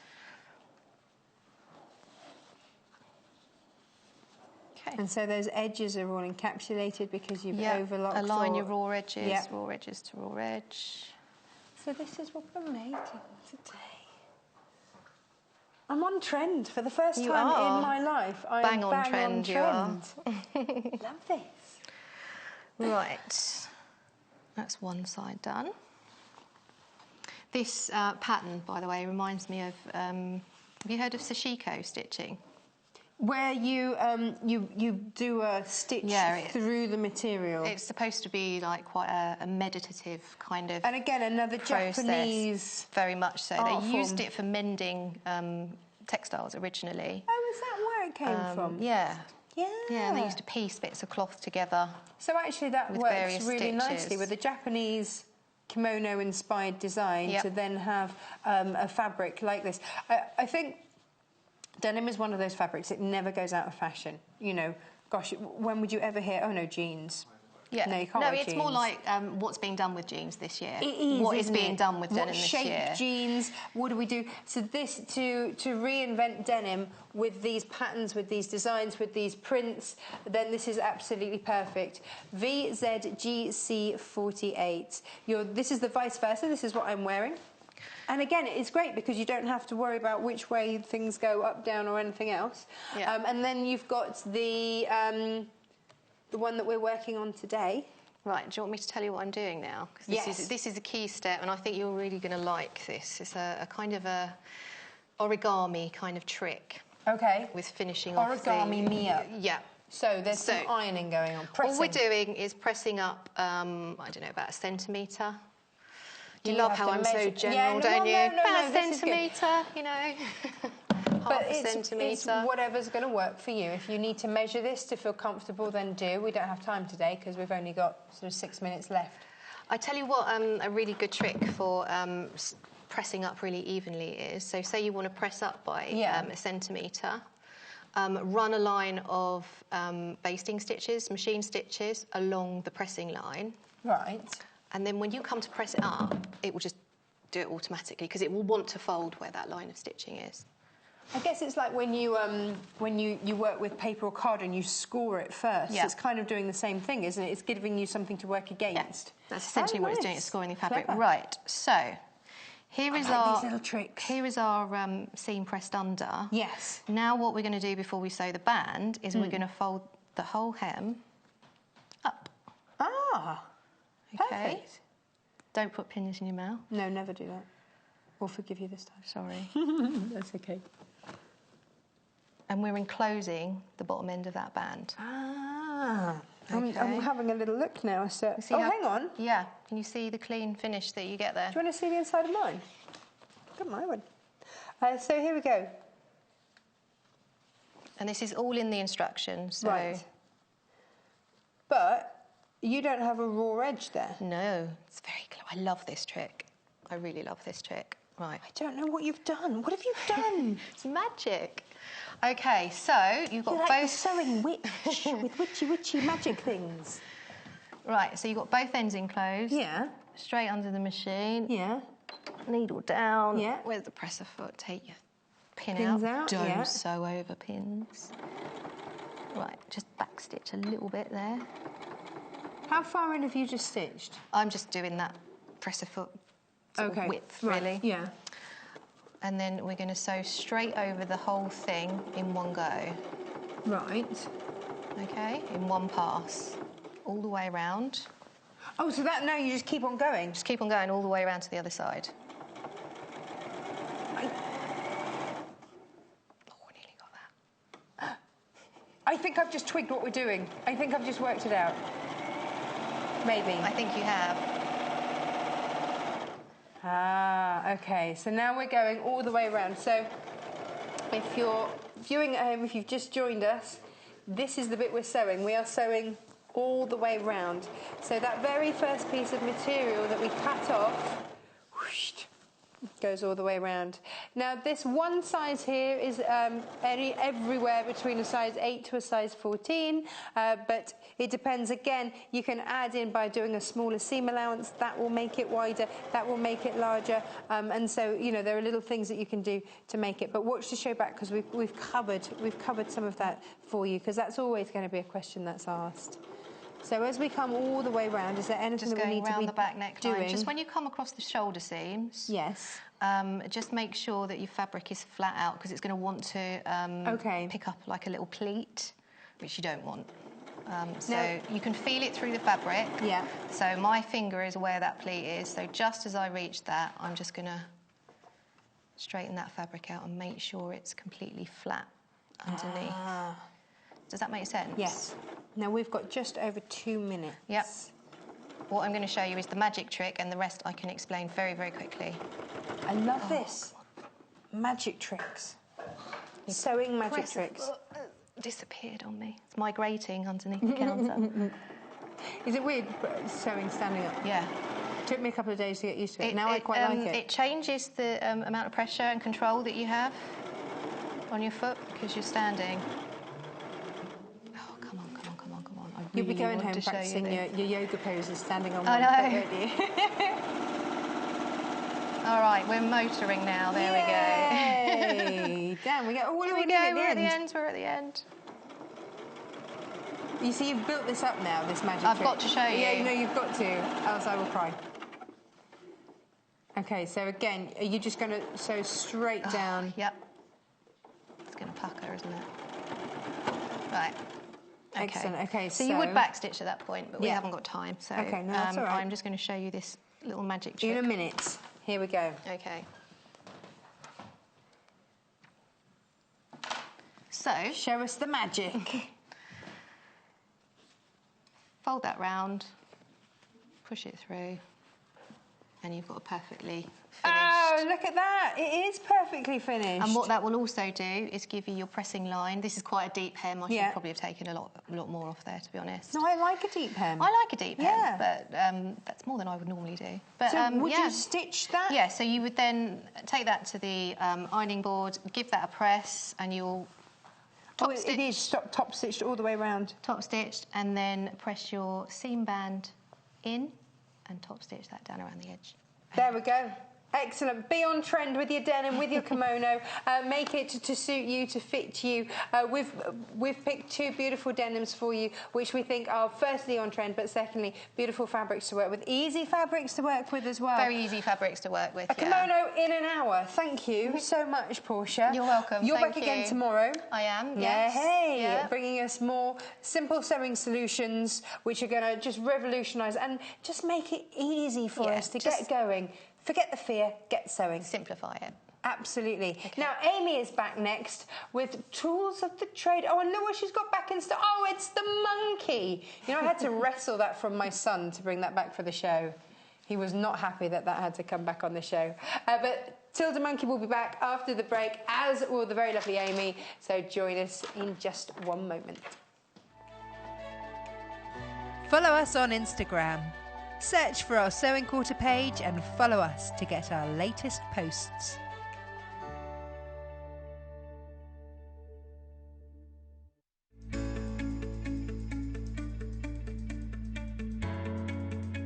So I'm going to be showing you how to do an ease stitch. It's very similar to our running stitch here, but the purpose of it would be different. So I've kind of mocked the head of a sleeve here. 9 times out of 10 you will have to ease the top section of your sleeve. So this is the stitch that you would do that with if you were going to do it with hand.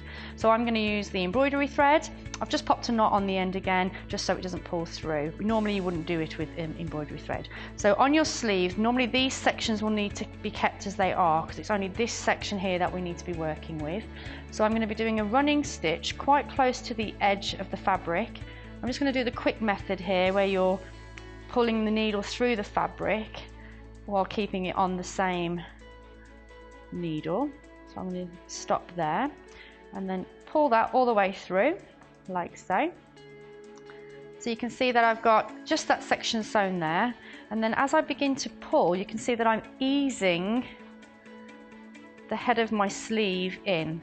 So when that is stitched, these curves should disappear. They shouldn't be there because you've eased the bigger section into a smaller section on the clothing. So that's easing.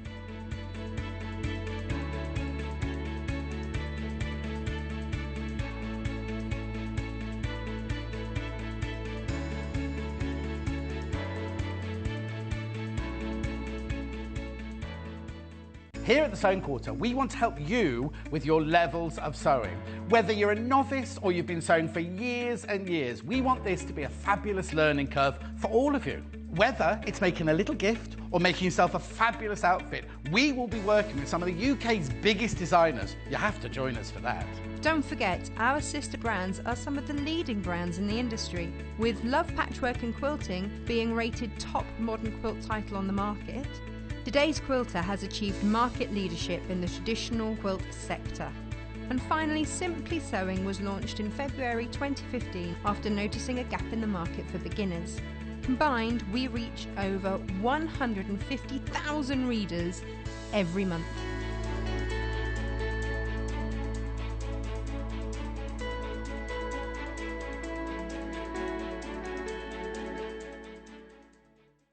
Join us on Saturday the 8th of April when Mandy Shaw will be back to showcase her wonderful range of kits and projects.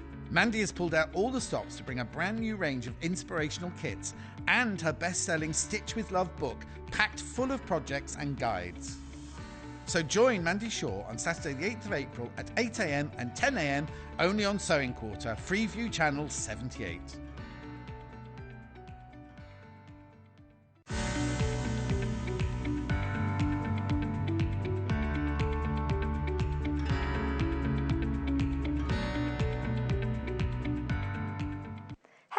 Lovely to have you back with us this hour for the sewing box. We've got lots of great storage solutions and different ways to transport maybe your projects to classes or on holiday.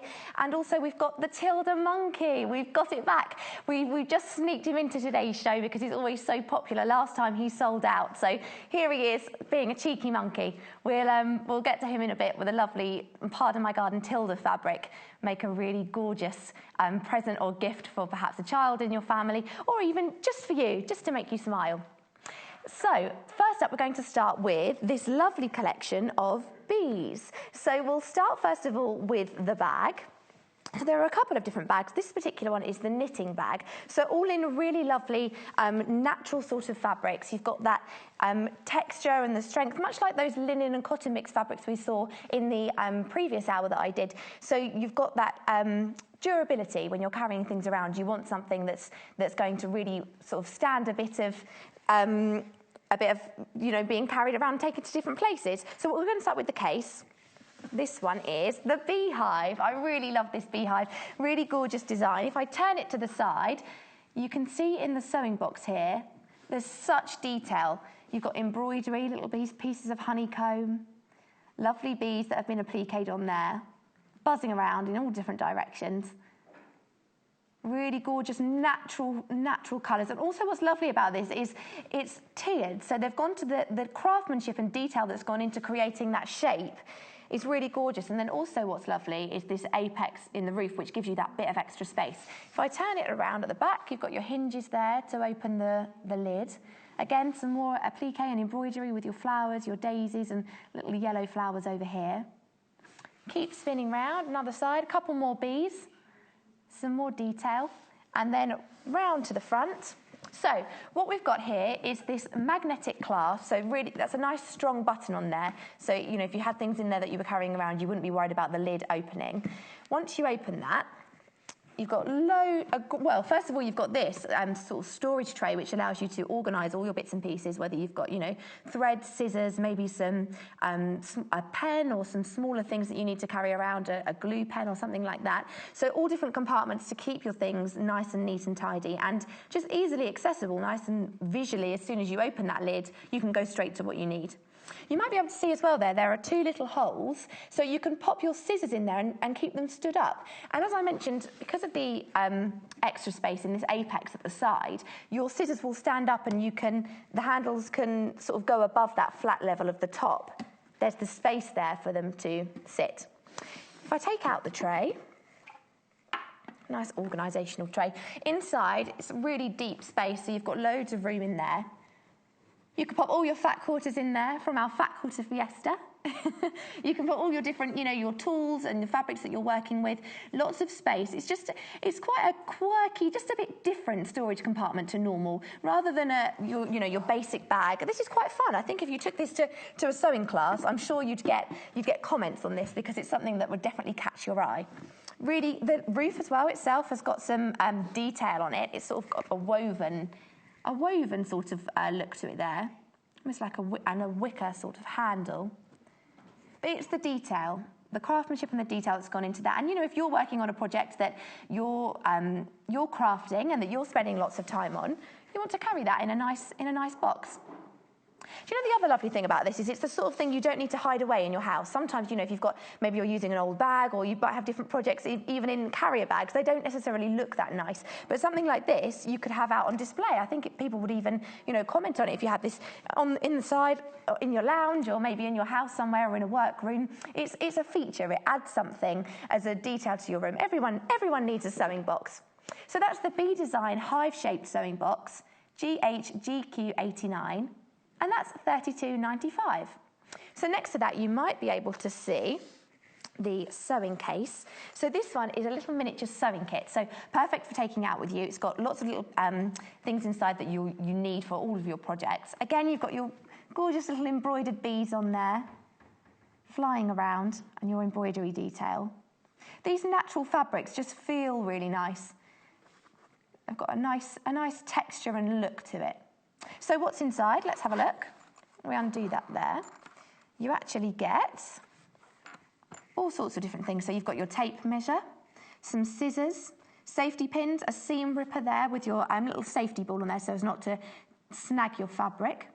You've got some shirt buttons, all different colour threads. So something there that I'm sure you could match up with anything that you might be working on. A thimble, and also you've got some little needles in there too. So everything you'd need for a project.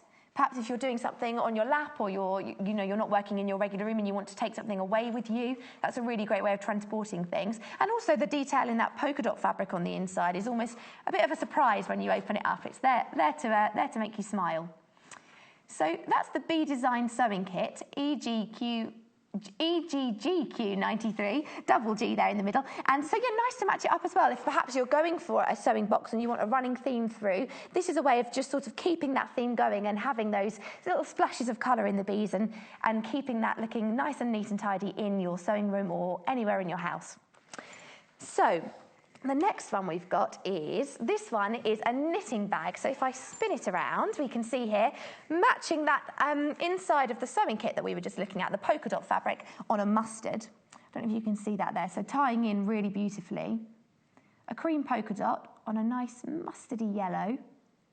And this one is a knitting bag. It's actually quite a big bag. You know, you've got a lot of space in here for all your bits and pieces, all your projects, keeping your patterns and your needles together, and everything that you might need to make sure that you can get straight on with it. There's nothing worse than sitting down and realising you've left the pattern upstairs, or maybe you've left the certain needle that you needed somewhere else. You can keep this all in one place. If I just take this out, we've got lots of, there's lots of room in here. If I show you the inside, really roomy. Lots of space. I mean, there's nothing to say you have to even use it for knitting. You could use it for anything, as a weekend sort of bag if you're going somewhere and you need to transport things.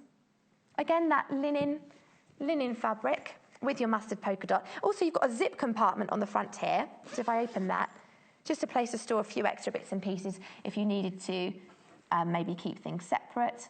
Or you wanted to maybe you've written a list of things you want to make and you're keeping them, or your fat quarters would fit nicely in there as well if you're using this maybe for a sewing project instead of knitting.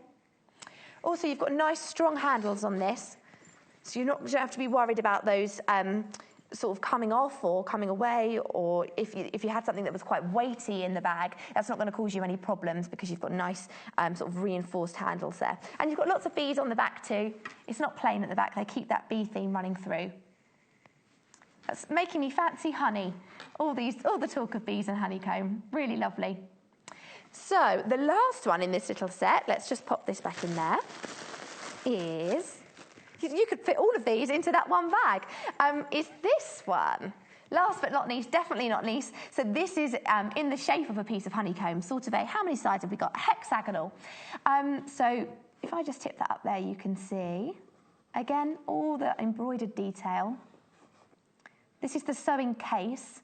So the other one was the sewing kit. This is the case. Again, your bees and flowers appliqued on there. Just that running theme through all of these different cases and bags. So it's not just the case. It's not just this pretty box with the nice lid. And if we take that off, we've got, and it opens right out as well. Really lovely. So the great thing about this is that as you open it, you can visually see really clearly everything that you've got in there. So much like the sewing kit, you've got your scissors, your threads.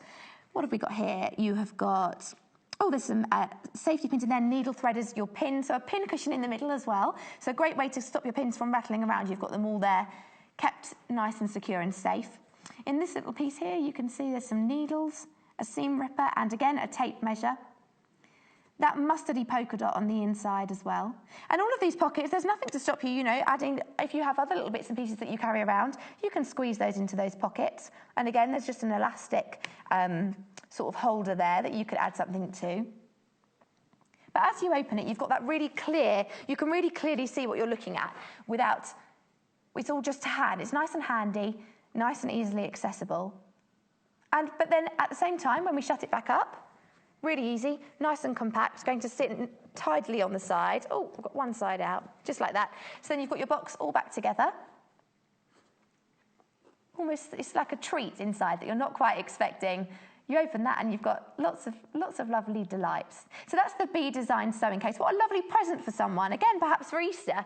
A nice spring feel, obviously, with those bees there. So this is the Bee Design sewing case CAGQ90, and that's $22.95. So all working really well. That running theme through of all the natural, neutral sort of colours, but with a splash of colour in the embroidery and the detail, and just the craftsmanship that's gone into these is really, I think, can be appreciated, particularly if you yourself enjoy making things like your bags and your different projects.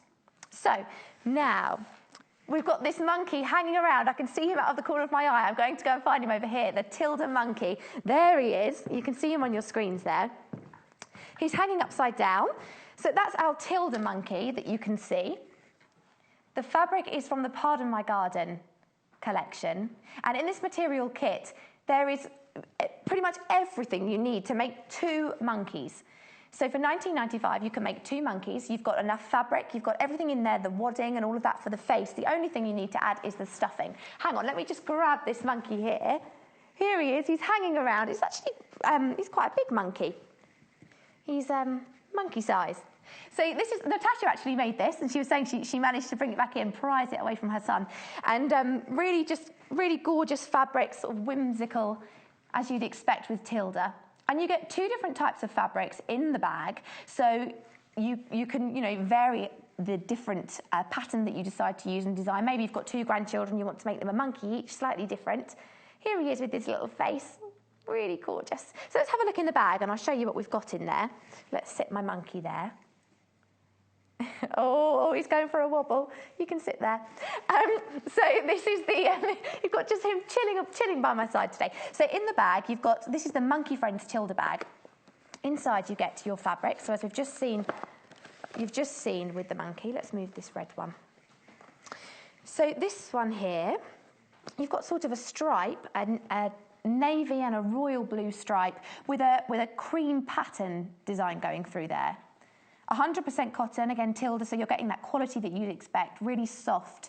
You obviously, with a toy, you want something that you want to hold and you want to cuddle, and the fabric here is really soft and perfect for that. So as you can see, you've got that pinstripe and the flowers.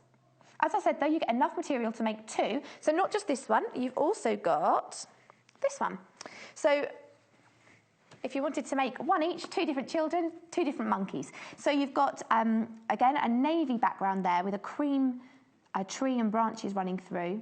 You've got I'd probably call it like an avocado green flower, and your pink, and your highlights coming out right in the centre of the flowers with the darker pinks, the creams and the oranges. But just, you can see there that they work really well together as well from that same collection. So also in the bag, we've got our 2 different patterns of designs of fabric. Then we've got this fabric here, which is to make the face. So you can see here Natasha's little face. And she just said, all you need to do is nothing to buy to make the face. All you need to do is you can draw the eyes on. Natasha did hers with a Sharpie pen. And you can, she also put she stole a bit of her blusher. She added some rouge here to the cheeks, just to give it that character. It makes it a little bit more appealing. It gives it sort of a personality. I think the face really comes in the personality. Jo Carter has obviously made a lot of the Tilda animals on the show. You can always go back and watch on YouTube the different things that she's made. I know last week she made. So this is for the ears. So just creating that sort of extra texture and softness in the ear. I feel mean having him sat behind me. He needs to be sat here. So that wadding there, just to pop into the ears. Now it looks like he's got a little blanket, doesn't it? And then also we've got, so there's a wooden stick that comes in the kit, so just for making sure you can push right into the corners. Obviously it's quite fiddly, perhaps with working with the smaller fabric pieces, making the tail and the legs. If you want to push right down to get that exact shaping, you can use the wooden stick to do that. And the monkey itself is actually quite big. It's about 59 centimetres in height, the monkey. So if we stand him up, you can see there, he's quite tall. And Natasha's son loves playing with this. So let's have a look. There is also in here your instructions and your threads. So you've got your complementary threads that have been matched to your fabric colours. So you haven't got to worry about trying to sort of find something already within your thread collection that matches. If I show you there, you can see with the solid plain fabric and also with the tilde patterned fabric that those threads tying in really beautifully. And also you've got all your instructions. So let's have a look. You've got your pattern. So all of your shapes here. And you can make two monkeys out of this pack. 2 monkeys for $19.95 is great. Also, even the bag itself is lovely. Just would make a really nice gift if someone's into sewing. You know, you could give this to them for them to make. But this is the whole kit, $19.95, enough for 2 monkeys. All of your patterns, your fabrics, your threads, your wooden stick to push right into the corners, your wadding. So you've got everything you need in there. All you need to add is your stuffing to make him nice and squidgy. You've also got here, this goes into really great detail how to create the face. As I was just saying, I think, as Joe always says, making the faces is where the personality comes in and the character. So to have some detail on how to do that is really lovely. And you've got a picture guide there of assembling the face, the different shapes, how you go through that to end up with that cheeky monkey. Tilda is always popular. The fabrics, the part of my garden bundle is always very popular anyway. So to be able to actually have a project where the work's done for you and that you don't have to figure out what you're going to make, this would be a great present for Easter or perhaps during the Easter holidays, a project to tackle. Oh, our lovely monkey. We need a name for our monkey. Have any of you made the monkey yet? Maybe, I know last time it sold out. Perhaps send us a photo if you have and tell us what you named your monkey. We'd like to know. Cheeky monkey. So that's the Tilda kit, $19.95 OXGQ92, and 2 monkeys out of that one. We'll come back to him in a minute. I can't move him too far. He needs to stay with me. So as we're in the sewing box, we looked at our bee sewing boxes. We have some threads and some storage options for all of your threads. So we'll start with, which one should we start with? Let's have a look at these. Okay. So a whole different collection of different threads for different purposes. So we're looking at embroidery threads, there's some metallic threads, quilting threads, obviously are all great for depending on what project you're working on. So we'll start with these, catch your eye like a magpie because they're nice and shiny. So these have got some a metallic sort of sheen to them. So you've got 8 spools in here, 200 metres of each thread containing real silver. So that's how you're getting that glint. Reminds me of Christmas. It's just a really lovely way to create an elegant sort of sheen and a bit of extra detail and embellishment to your project. So all your different colours, you've got your green, a bronzy colour there. Oh, let's tip that up. A gold, silver, a red and a blue. You just get that real shine.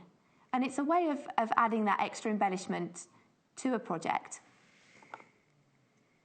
Just turn that to the side, you can see there. Nice and glittery, a bit of dazzle. We all like a bit of dazzle. So VCGQ23, that's $17.95. That's quite a lot of threads. Let's work that out. 1,600 metres of thread in there. Lots of threads. Lovely. And the next one we've got is, let's see. So this is the, this one here is your Gutermann thread. So obviously you know with Gutermann that you're getting a quality of thread that you would expect. They're a German brand. They've been going for over 150 years. You know that you're going to get a product that's trustworthy and reliable. And their threads have a real sort of resistance to any abrasion. They've got a thickness to them, so you know that they're not going to tear easily. And it's just something that you can trust. You don't want to sew something and have to go back and do it because the thread's not held properly. So this is the Ring of Roses thread pack. And you've got 7 different colours in here. So if I start at the bottom, you can see there you've got a light sort of baby pink. As we come up, a darker pink there, almost a purpley fuchsia-y sort of colour. Then we've got an emerald green, a teal, a nice purpley colour. Then you've got a rosy red and a white. So you're getting 7 threads. These are 100% polyester. 100 metres of each thread on each spool there. So 700 metres for $8.95. That's a pretty good value. And you've got Lots of different options there, colour-wise, to tie in depending what fabric you're working with. So obviously if you want to make sure that the hues match really well, you need a range of threads and different colours. And you've got some quite unusual ones here, particularly this sort of dark purpley pink. In different lights, I imagine that would catch the light in different ways. The same actually with the metallic thread. I think what's lovely about this one is that it's the sort of thing that indoors it might look different to how it looks in daylight, natural daylight or outside, because that silver, the pure silver actually in the thread, catches the light in different ways and catches your eye. So the next thread we've got, lots of threads today. This is a jeans thread, so this is perfect for your denim. So I know we did a denim bag in that first hour show with Portia and Natasha. If you wanted to use a denim thread, so this would be a great way of working with the colour and also that thickness that you really need. So I'm going to open this just because there are a couple of different ones in here. Oh, where's the... Okay, so you've got some different... these two here are your denim threads. So they're sort of a classic denim blue that you could use for working with any of your denims. And there's 200 metres of those ones, a slightly darker one and a blue one. And again, they've got a sheen to them. They're catching the light. 200 metres, that's a lot of thread. Gutermann again, so a reliable brand, high resistance to abrasion, and also they have a very even thread, so you're not going to have different thicknesses as you work with this. You're not going to have a part where it's thin and part where it's thick. You're going to get that consistent fit thread that is very reliable in that way. Also in this pack we've got a couple of different colours. So there's a navy, that you get 100 metres of these ones. These are 100% polyester, these are 70% polyester. So you've got a navy here, dark navy, which is slightly darker than those other blues. If I pop them together you can see the spectrum of colours there. Then you've also got more of a gold. It's almost a mustardy gold there. And if you just, let's see whether you can see, I know this is really tiny, but you can see how that works with the denim. So it acts as more of a highlight. If you want to make more of a feature of your stitching, that would be a really good way to pair it with the denim. And obviously there are all different colours. Denim comes in all different sort of shades, so the option to match that up there. And your last one, if I add that one to the end of the row, more of a bronzy sort of gold there, a bronzy brown. So this is all about kitting out your sewing room, whether that's with threads or storage solutions, and also different storage boxes and sewing kits. And so we've got, well, you might spy just over here, we've got a thread rack as well, which I'll get to in just a moment. So this was your denim thread set, 5 different threads in there, 2 that are 200 metres, 3 that are 100 metres. So that is, let's work out the maths, 700 metres of thread. Lots of mental arithmetic today. £13.95 for that one. Then your next thread, oh, this one is the quilting thread. Oh no, we've got the same one twice. Here it is, this one, here it is, I've got it, my fault. So the quilting thread, this is 100% cotton, and you get 10 spools in there of 500 metres. So that's 5,000 metres of thread. That's a lot of sewing. I'd love to know how quickly some of you could use this. So all the different colours, I'll talk you through there. If I turn this way, you can see them on the spool. So you've got your white, moving along into your cream, a slightly darker sort of buttermilk. These are your essential sort of colours that you could team with anything. You've got your yellow, yellowy gold, a hot pink, a red, minty green, a baby blue, a navy blue, a cream, a mid sort of grey, and a black there. Now these quilting threads, this is a 3-twist thread, so you've got the strength there as it's 3-ply, but also it's a 50-weight thread. So I know that when you're if you're creating a quilt, and obviously you want it to be 100% cotton, you've gone to the trouble of making sure all your fabrics are 100% cotton. You also want your threads to be that way, so you can say, quite definitely that the whole quilt is 100% cotton. And the thing with using a 50-weight thread is it's not going to take up lots of space. It disappears, so as much as it gives you that shape and texture with your patchworking, it's not something that's going to really sort of draw attention away from the quilt itself. It disappears really nicely into the fabric. Also, with the 50 weight thread, if you've got a 1/4 of an inch seam allowance, obviously using a thicker thread is going to start only very slightly, but it takes a small proportion of that 1/4 inch seam. And if you do that over a whole big section of a quilt, eventually those tiny little increments will add up. So it's good for just keeping it as narrow as possible, making sure your cutting and all of your spacing is nice and accurate. So this is the quilting cotton. HMGQ83 is your item number for that one, and that's £17.95. So we've got all of these threads. Where do we store them? That's the next bit. So I'll start with, we've got a couple of storage boxes. So again, these are from Gutermann, so the same as the threads that we were looking at there, the metallic-y one, not the metallic-y one, the denim one, and your Fenton House collection. So we'll start with, this is a spool holder. So these are really great secure boxes, a great way of keeping all your threads in one place. You can see there that the lovely thing is you can really clearly see all of your colours lined up there once your spools are stood up. So we can fit 27 in there. If I take the lid off, you can see. So you can see there those vertical spool holders all perfectly laid out to make your spools nice and accessible. And also, it's really hard wearing. It's a plastic where you've got a tight fitting lid. So if you want to transport your threads anywhere, that's a really good way of doing it. And also the great thing about these boxes is that if you wanted to perhaps store your bobbins with your threads in one place, you could pop those in there. So if you had colours, if you'd put the thread onto the bobbin and you wanted to keep those in one place, you could line those up. So you could have your navies and then your blues, you could work that through. When these are on the show, people quite often multi-buy them. So perhaps if you've got different ranges of threads, maybe you've got some quilting threads and some embroidery threads that you want to keep separate, or perhaps some for bobbins. It's sort of an essential part of your sewing room or your work room, or just your kit. If you don't have a sewing room, it's just a great way of transporting them. If you want to pop this as well on a glass shelf maybe, because of the clear plastic, you can see really visually clearly exactly what you've got inside. So that's the 27 spool holder box. We've also got an 18. So perhaps you want to keep a few less spools in one place.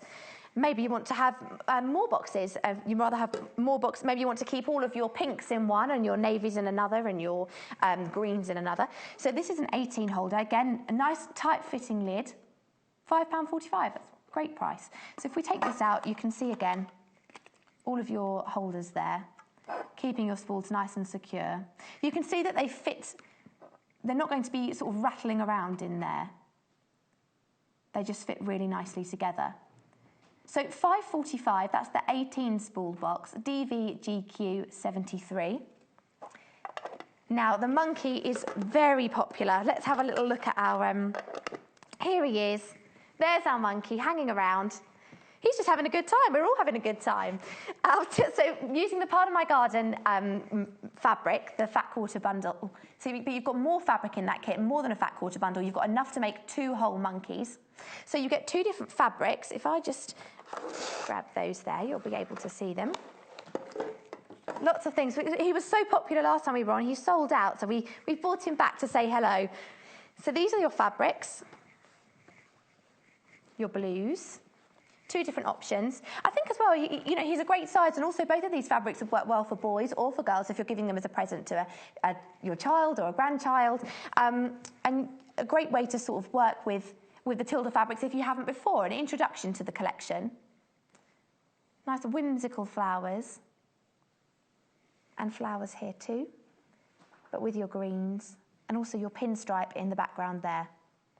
So you get your fabrics, your face fabric, your threads, all of your complementary threads that work really well for creating. So this one here you can see has all been used in the stitching on the monkey itself. If he is in your basket at the moment, just make sure you check it out, just because they are selling really quickly. So if you want to make sure you get it, just make sure you've gone right through to the end, and you'll only pay 1 lot of postage and packaging. So if you want to add things later in the show or later during the day, you can do that and you won't be charged again. Also your wooden stick that we mentioned before, so just to poke right down into the corners if you want to make sure that you're getting these really nice neat finishes. It's a way of making sure you can get the stuffing right down into his toes and into his hands, here and here. It's a nice pattern as well because there's some shape to it. They're not just sort of two straight arms hanging down. You've got that curve and character coming in there. And also a good way, you can hang him up. You're creating that hook shape there. If you want to hang him from the wall, he's flexing his muscles, there he is. And then the face again, as Natasha said, this is, the detail that she added here was just with it. She just used a marker pen for the eyes and a bit of blusher just onto the face there to give just that little bit of colour and rosy cheeks. Oh, we like the monkey. We like him. So, well, I'm not sure what we should call the monkey. What does Producer Paul want to call the monkey? Bob. No, I don't like the name Bob for a monkey. I think it needs to be Marvin the monkey. Professor Monkey.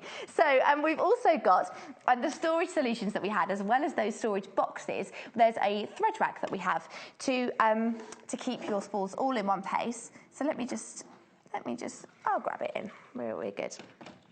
Okay, so if I turn this around, so this one, what a great way to store your threads. You can see everything so clearly here. You've got a mixture of your bobbins and your threads, 60 that you can fit on there. So, you know, perhaps if you're a bit like me, I like things to all be nice and organised and coordinated. You could colour coordinate your threads maybe for different rows, or you could create a rainbow as you weave up the rows. But all your different threads there on the vertical spool holders. Obviously, we've added the threads just so visually you can see how that's working, but just pairing up the bobbins with the colours of the threads so you can go to that in one go and you haven't got to think if you left it in a different place.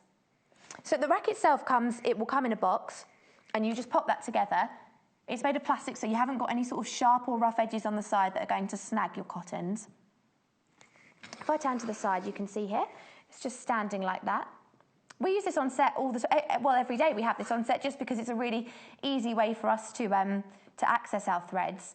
Great in your workroom, or you could even, you know, if you don't want to have it on the side, I think it's a nice way to inject a bit of colour into your workroom because it's, you know, it's quite, it's just visually very nice on the eye. But I mean, if you don't want to do that, you can have it in a cupboard, and then when you open your cupboard, you can see everything there, get to it, go straight to the one you need. 60 spools that you can fit on there, or 60 bobbins, or a combination of the two. So $19.95, MBGQ 43 for your spool rack. Okie doke. So next one, we've got so many things in this hour. I've got a table full of goodies. So we're going to look at this Debbie Shaw book. So this is the So Useful book. It's all about creating storage solutions and lots of different options for keeping all of your crafts and sewing things in one place, and things like this. A nice little storage box on the back there. Simple storage solutions. So if you saw the first, it was the 9 o'clock show this morning, we were selling fat quarters. And this would be perfect if you wanted to look for some inspiration for a project. So Debbie Shaw, she's actually written over 40 books, lots of different projects and books. And her husband does all the photography, so you've got nice clear pictures. As we go through, so here you can see the contents page. This just gives you an insight into what's inside. So you've got a toy bag, a pouch for your straighteners, a jewellery pouch, a garment cover, an iron caddy, a hoop basket, a pen case, all sorts of different projects, ideal for the home, ideal for keeping things nice and neat and tidy. Under £10 for this book, $9.95. So there are 23 different projects. Let's have a flick through. At the beginning, you've also got just some useful materials and tools information. So talking through there about different dressmaking shears and scissors, your rotary cutters, rulers, tape measures, and the uses for those. I'll hold that like that. Then also going into then some basic techniques. So if you're new to sewing, looking at creating seams, bias binding, bag feet, eyelets, all different instructions there of how to do those things if perhaps you've not done them before. So your basic techniques are outlined. Fabric flowers for adding some detail. Drawing a circle here. Different machine stitches, hand stitches, going through all your basics. Then we get into the projects. So this first one here, a chair back caddy. So you can see lots of different pouches and sections. You know what, you can actually use this in your car. You could hang this If you've got children in the car, especially, you usually got all different things, toys and maybe food, drink, different bits and pieces that you need to keep nice and clean and tidy to keep them organised in the car. That you could hang this on the back of a car seat. But this is a chair back caddy there, with all your different compartments. As we move through, going through in detail, step-by-step guides. All different simple projects, but that are really effective and that look amazing. So your storage cube there. This is a great way of being able to just... I always use one of these actually on the stairs at home. I always think at the bottom of the stairs you end up with loads of things that you need to take upstairs, and rather than doing the trip a million times, pop everything in the box and take it up. This would be a good option for that. Then you've also got a toy bag. So perhaps you've got a busy lounge, a busy bedroom, and you need somewhere to keep things. Let's have a look. So a customer actually messaged in yesterday and they'd used this toy bag, and it's great that you can open it up and see everything that's inside. Moving through, a straightener's pouch. And also with this one, I noticed that you can pop, where is it? It's got the heat-resistant fabric on the inside. So if you've got your straighteners or maybe a curling iron or a tong, something like that, then you're not going to burn the fabric, and it's just a way of stopping it from making a hole in the carpet, which you really don't want to do, or your table, your dressing table. A craft caddy. And also, if you saw earlier the fabric that we had in that 9 a.m. hour, the Fat Quarter Fiesta, the actual fabric here you can see is here. So the 60% cotton, 40% linen blend is actually used for this small case in the Debbie Shaw book. If I turn over here, you can see slightly more clearly. So this case, she's suggesting that you could use it for toiletries or as a pencil case, or even as a musical instrument holder, as a recorder holder or something like that. So that was the printed Fat Quarter bundle that we were looking at earlier. Your natural colours, that's on the bottom of your screen there, $13.95 for the natural 5-pack, LOGQ51. Okay, so... what's this big cutter we see, this rotary cutter that I have in my sites? So we've seen this a few times. I have to be honest, I met this rotary cutter just outside this morning, and it is so easy to use. I was a little bit like, I haven't used one. I'm not sure if I'll be able to do it. And it's really straightforward and simple. So the great thing about this is the cutter is coming with a blade changer. So rather than buying the two separately, this is included. This is a no-touch blade changer. So the slightly scary part of using rotary cutters is sometimes that really sharp blade and the fear of sort of having to change it and cutting your fingers, and obviously there is a slight danger of that. And this takes the fear out of it, because this changer enables you to change the blade without touching anything. If you bought this separately, this would be about £31 elsewhere. So you're getting this included with the rotary cutter. All of this for $64.95.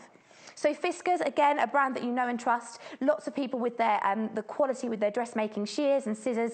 You know that it's going to be a blade that just cuts really well and that you can rely on. So you can cut up to 8 layers of fabric with the rotary cutter. We've got, how many layers have we got here? 3. So the blade doesn't engage until you pop your hand down onto this part here and you apply pressure. So this, at the moment, the blade's not in contact with the mat, so you're not going to cut your finger. It's only at the point where I would apply pressure that blade is then engaged. You can also, the great thing about this, you can do that with the palm of your hand. You don't need to grip. Perhaps if you've got, if you have arthritis or you struggle with the dexterity of that, you can just use the palm of your hand, or you can grip, or even you can just push with a couple of fingers. Obviously, always pushing away from the body, never towards you, just because obviously there is a blade involved. So we pull it back. Obviously that's no pressure on that, so it's not engaged.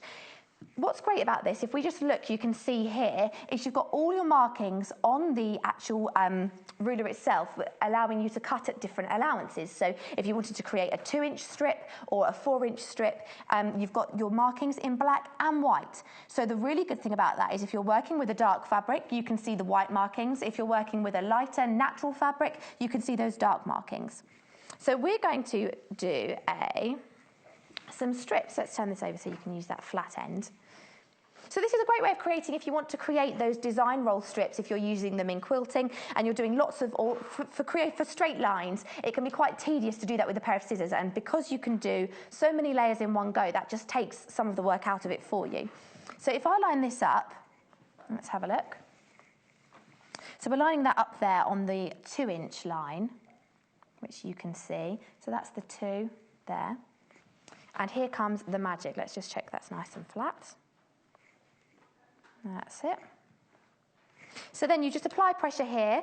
You're going to push that to engage the blades. That just glides straight through. And then, yay, ta-da! We made a strip. How easy was that? That's the first thing I've ever cut live on air.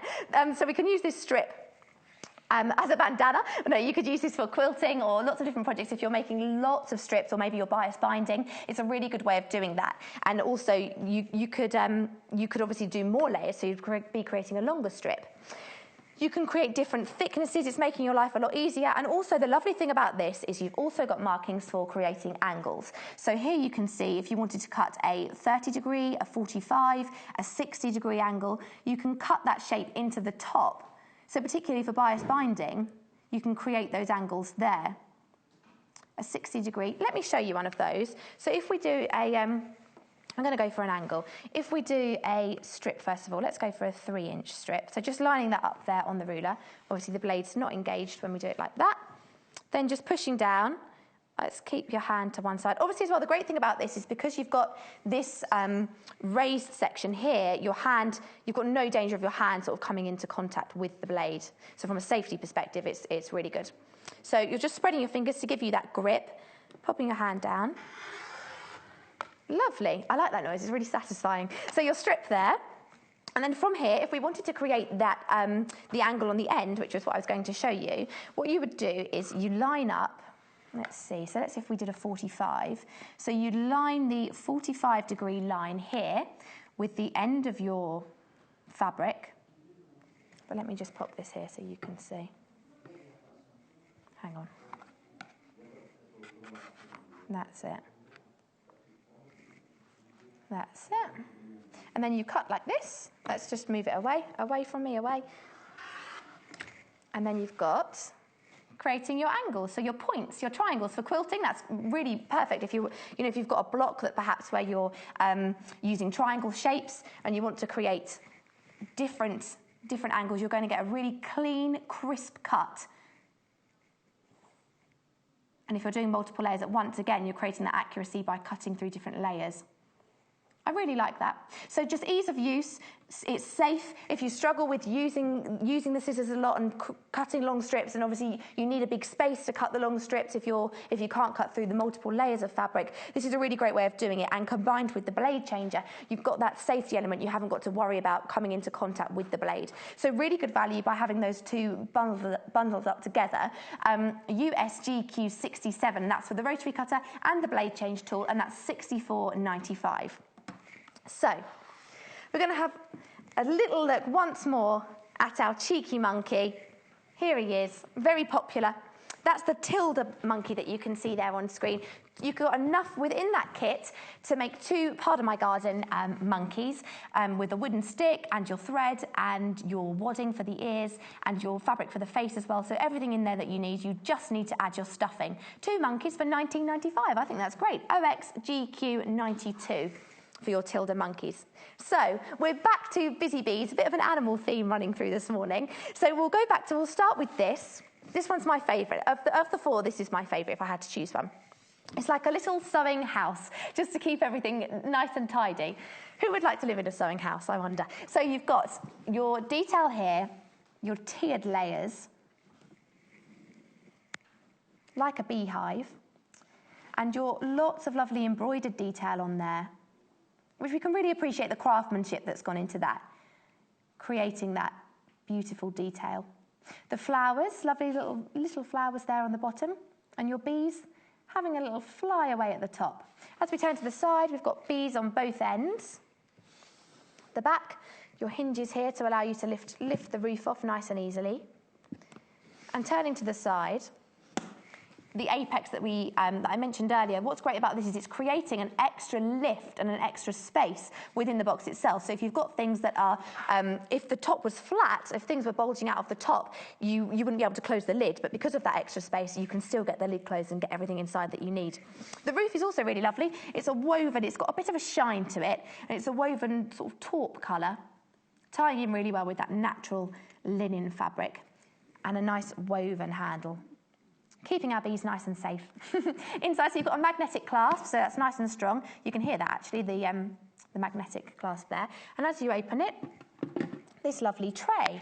So great for organising all your bits and pieces, a storage tray.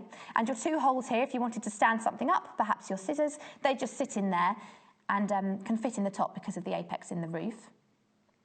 I love it. I love a sort of segmented storage compartment. It helps you to keep things nice and clear and tidy.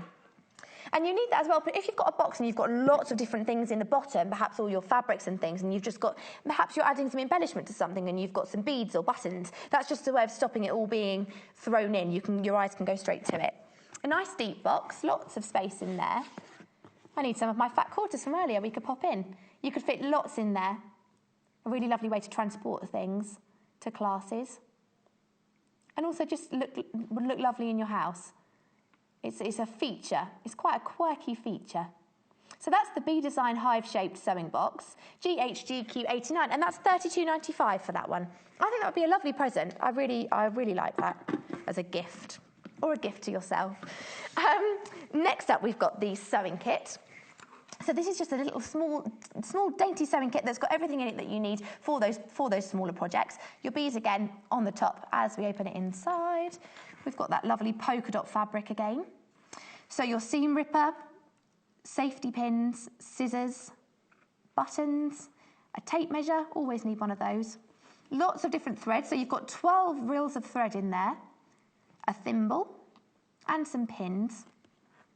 So all those little pieces that you need for those handy projects. Great if you're travelling. Maybe you're going on the train somewhere, or you're off on a journey.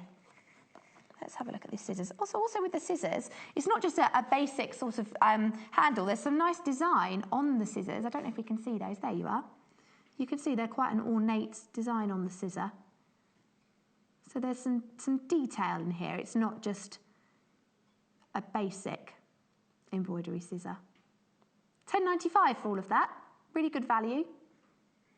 And just a great way to transport things. If you've got a big project and you know you're going to need bits and pieces, you can just grab that and go. You haven't got to pack a bag. Keep it in your car. Maybe if you're waiting to pick someone up and you like to get on with your project somewhere else rather than at home, you can keep that somewhere. So the next thing we've got is this knitting bag is very popular this morning. I think maybe it might be to do with the size of this, because you've got, you don't have to use this as a knitting bag. You could use this for all sorts of things. Use it as a handbag, nothing's stopping you. So there's a lovely polka dot fabric on the front here, nice and soft, and a pocket. If I just go over to this side, you can see, for keeping things. So it's 15 by 45 centimetres, the dimensions for this bag, by 17 centimetres. So you fit all your needles in there and your yarns. So the depth is 15 on here. And then we've got the nice strong handles there as well. And as we go inside, lots of space. We've got some stuffing in there that you can see. If I take it out, you'll be able to see maybe a little bit clearer. Lots of space for all of your sewing and knitting needs.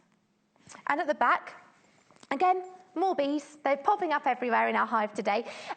So great for if you want to just transport a project. Perhaps you've got a quilting project or a smaller project on the go. You're making a pencil case or a toiletry bag or a makeup bag, and you've got all the pieces together and you've not quite managed to finish the project, and you want to pick it up again tomorrow or next week. By keeping it all in one place, you know you're not going to misplace any of those crucial parts. Or maybe you're part of a weekly sewing group or class. This would be you'd be the talk of the town, talk of the class if you turn up with this. This is sort of actually a bowling bag type shape. I think that's what I'd call it. It's good because you've got that space. So the next one we've got in this collection of bees is our lovely honeycomb. So this is our director's favourite. He's liking this one today. Our hexagonal. He likes the surprise reveal that I'll do in just a second. Keep you in suspense. So you've got your embroidery detail there again with your bees and flowers and honeycomb. And that natural feel to it, in both the texture and the colours of the fabric, those neutral sort of beiges and linens. Here comes the surprise. Here we go. Take the lid off, and we can open it out. So all those different sections, 6 different sections there with different pockets. Again, your seam ripper, your needles, your scissors, your threads, your tape measure. What else have we got hiding in here? It was a needle threader. And also, I like this, you've got a pin cushion in the middle. Hiding there in the middle. Great way to keep all your pins in one place. And also those pockets, you could pop other things in there if you needed to or wanted to. But nice and compact, so it closes up again. You've got that theme sort of running through this whole collection of beads here. That polka dot is being picked out in, if I just show you, in the sewing kit here.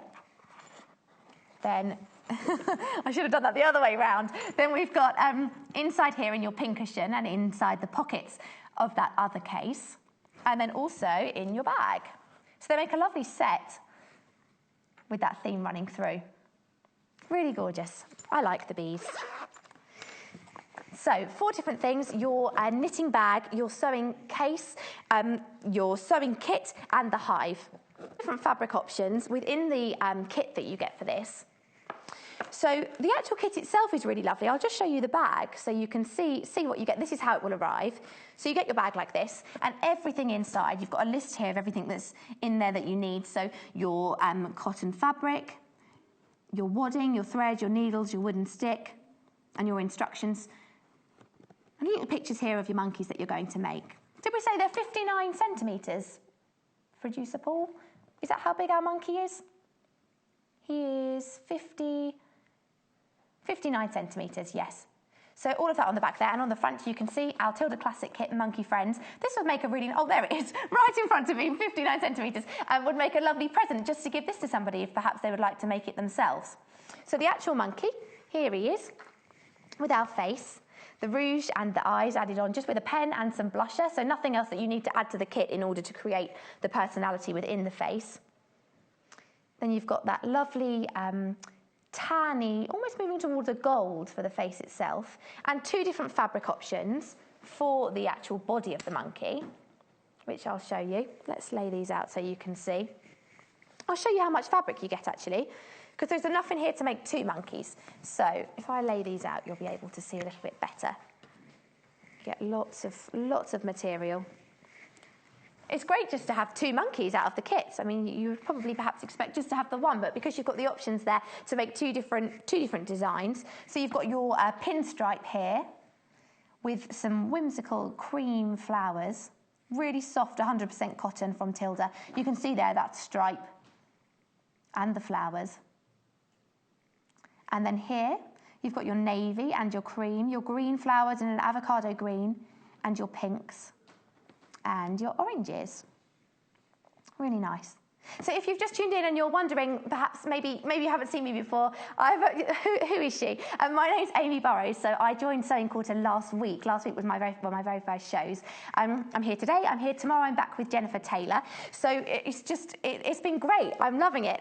I'm learning lots and picking up lots of the designers here are full of so many tips and tricks and ideas and things that you perhaps wouldn't think of yourself. And sometimes I think we all need that bit of extra inspiration for a project. And that's what Sewing Quarter is all about. It's about having that community where we're building up, you send us pictures of what you've made, we give you perhaps ideas or fabrics or patterns that you might not otherwise have known about. And so between us, we make a great pair. This Tilda kit is achievable. I think it's something it's not, if you're a beginner, it's something that you can tackle. You've got all your instructions, your step-by-step picture guide of how to do that. And you've also got the stick to make sure you can really create the shape we've got here. He was hanging up before on our, I was going to attempt to hang him back he was hanging on here. And because of the hook on the arm shape here, you can see, you can hang him up. So he'd look lovely in a bedroom, perhaps in a nursery or in a bedroom. Here he is. He looks like he's saying hello. Oh, we like the Tilda monkey. Classic monkey. So, That's your Tilda monkey in the Pardon My Garden Fat Quarter bundle. Everything you need in that bag, just add the stuffing, and 2 monkeys, $19.95. OXGQ92 is your item number for that. Remember, if you want to buy anything from today's show, you can go to the website. If you go to the watch page, and just underneath the live feed of the shows from today, so at the moment you'll probably see me on there talking to you. If you just scroll beneath that, you'll be able to see all of the products from today's show. So as we scroll down, you can see there's the beehive, there's the threads and the book, everything we've been talking about. Your kimono that Natasha and Portia were making earlier, all of your K-facet fabrics and the owls that were really popular. You can see those there, the Fat Quarter bundles. So you can add those to your basket that way. And just make sure you check your basket out once you've added anything that you do want to buy. $2.95 capped for your postage and packaging, $2.95 a day.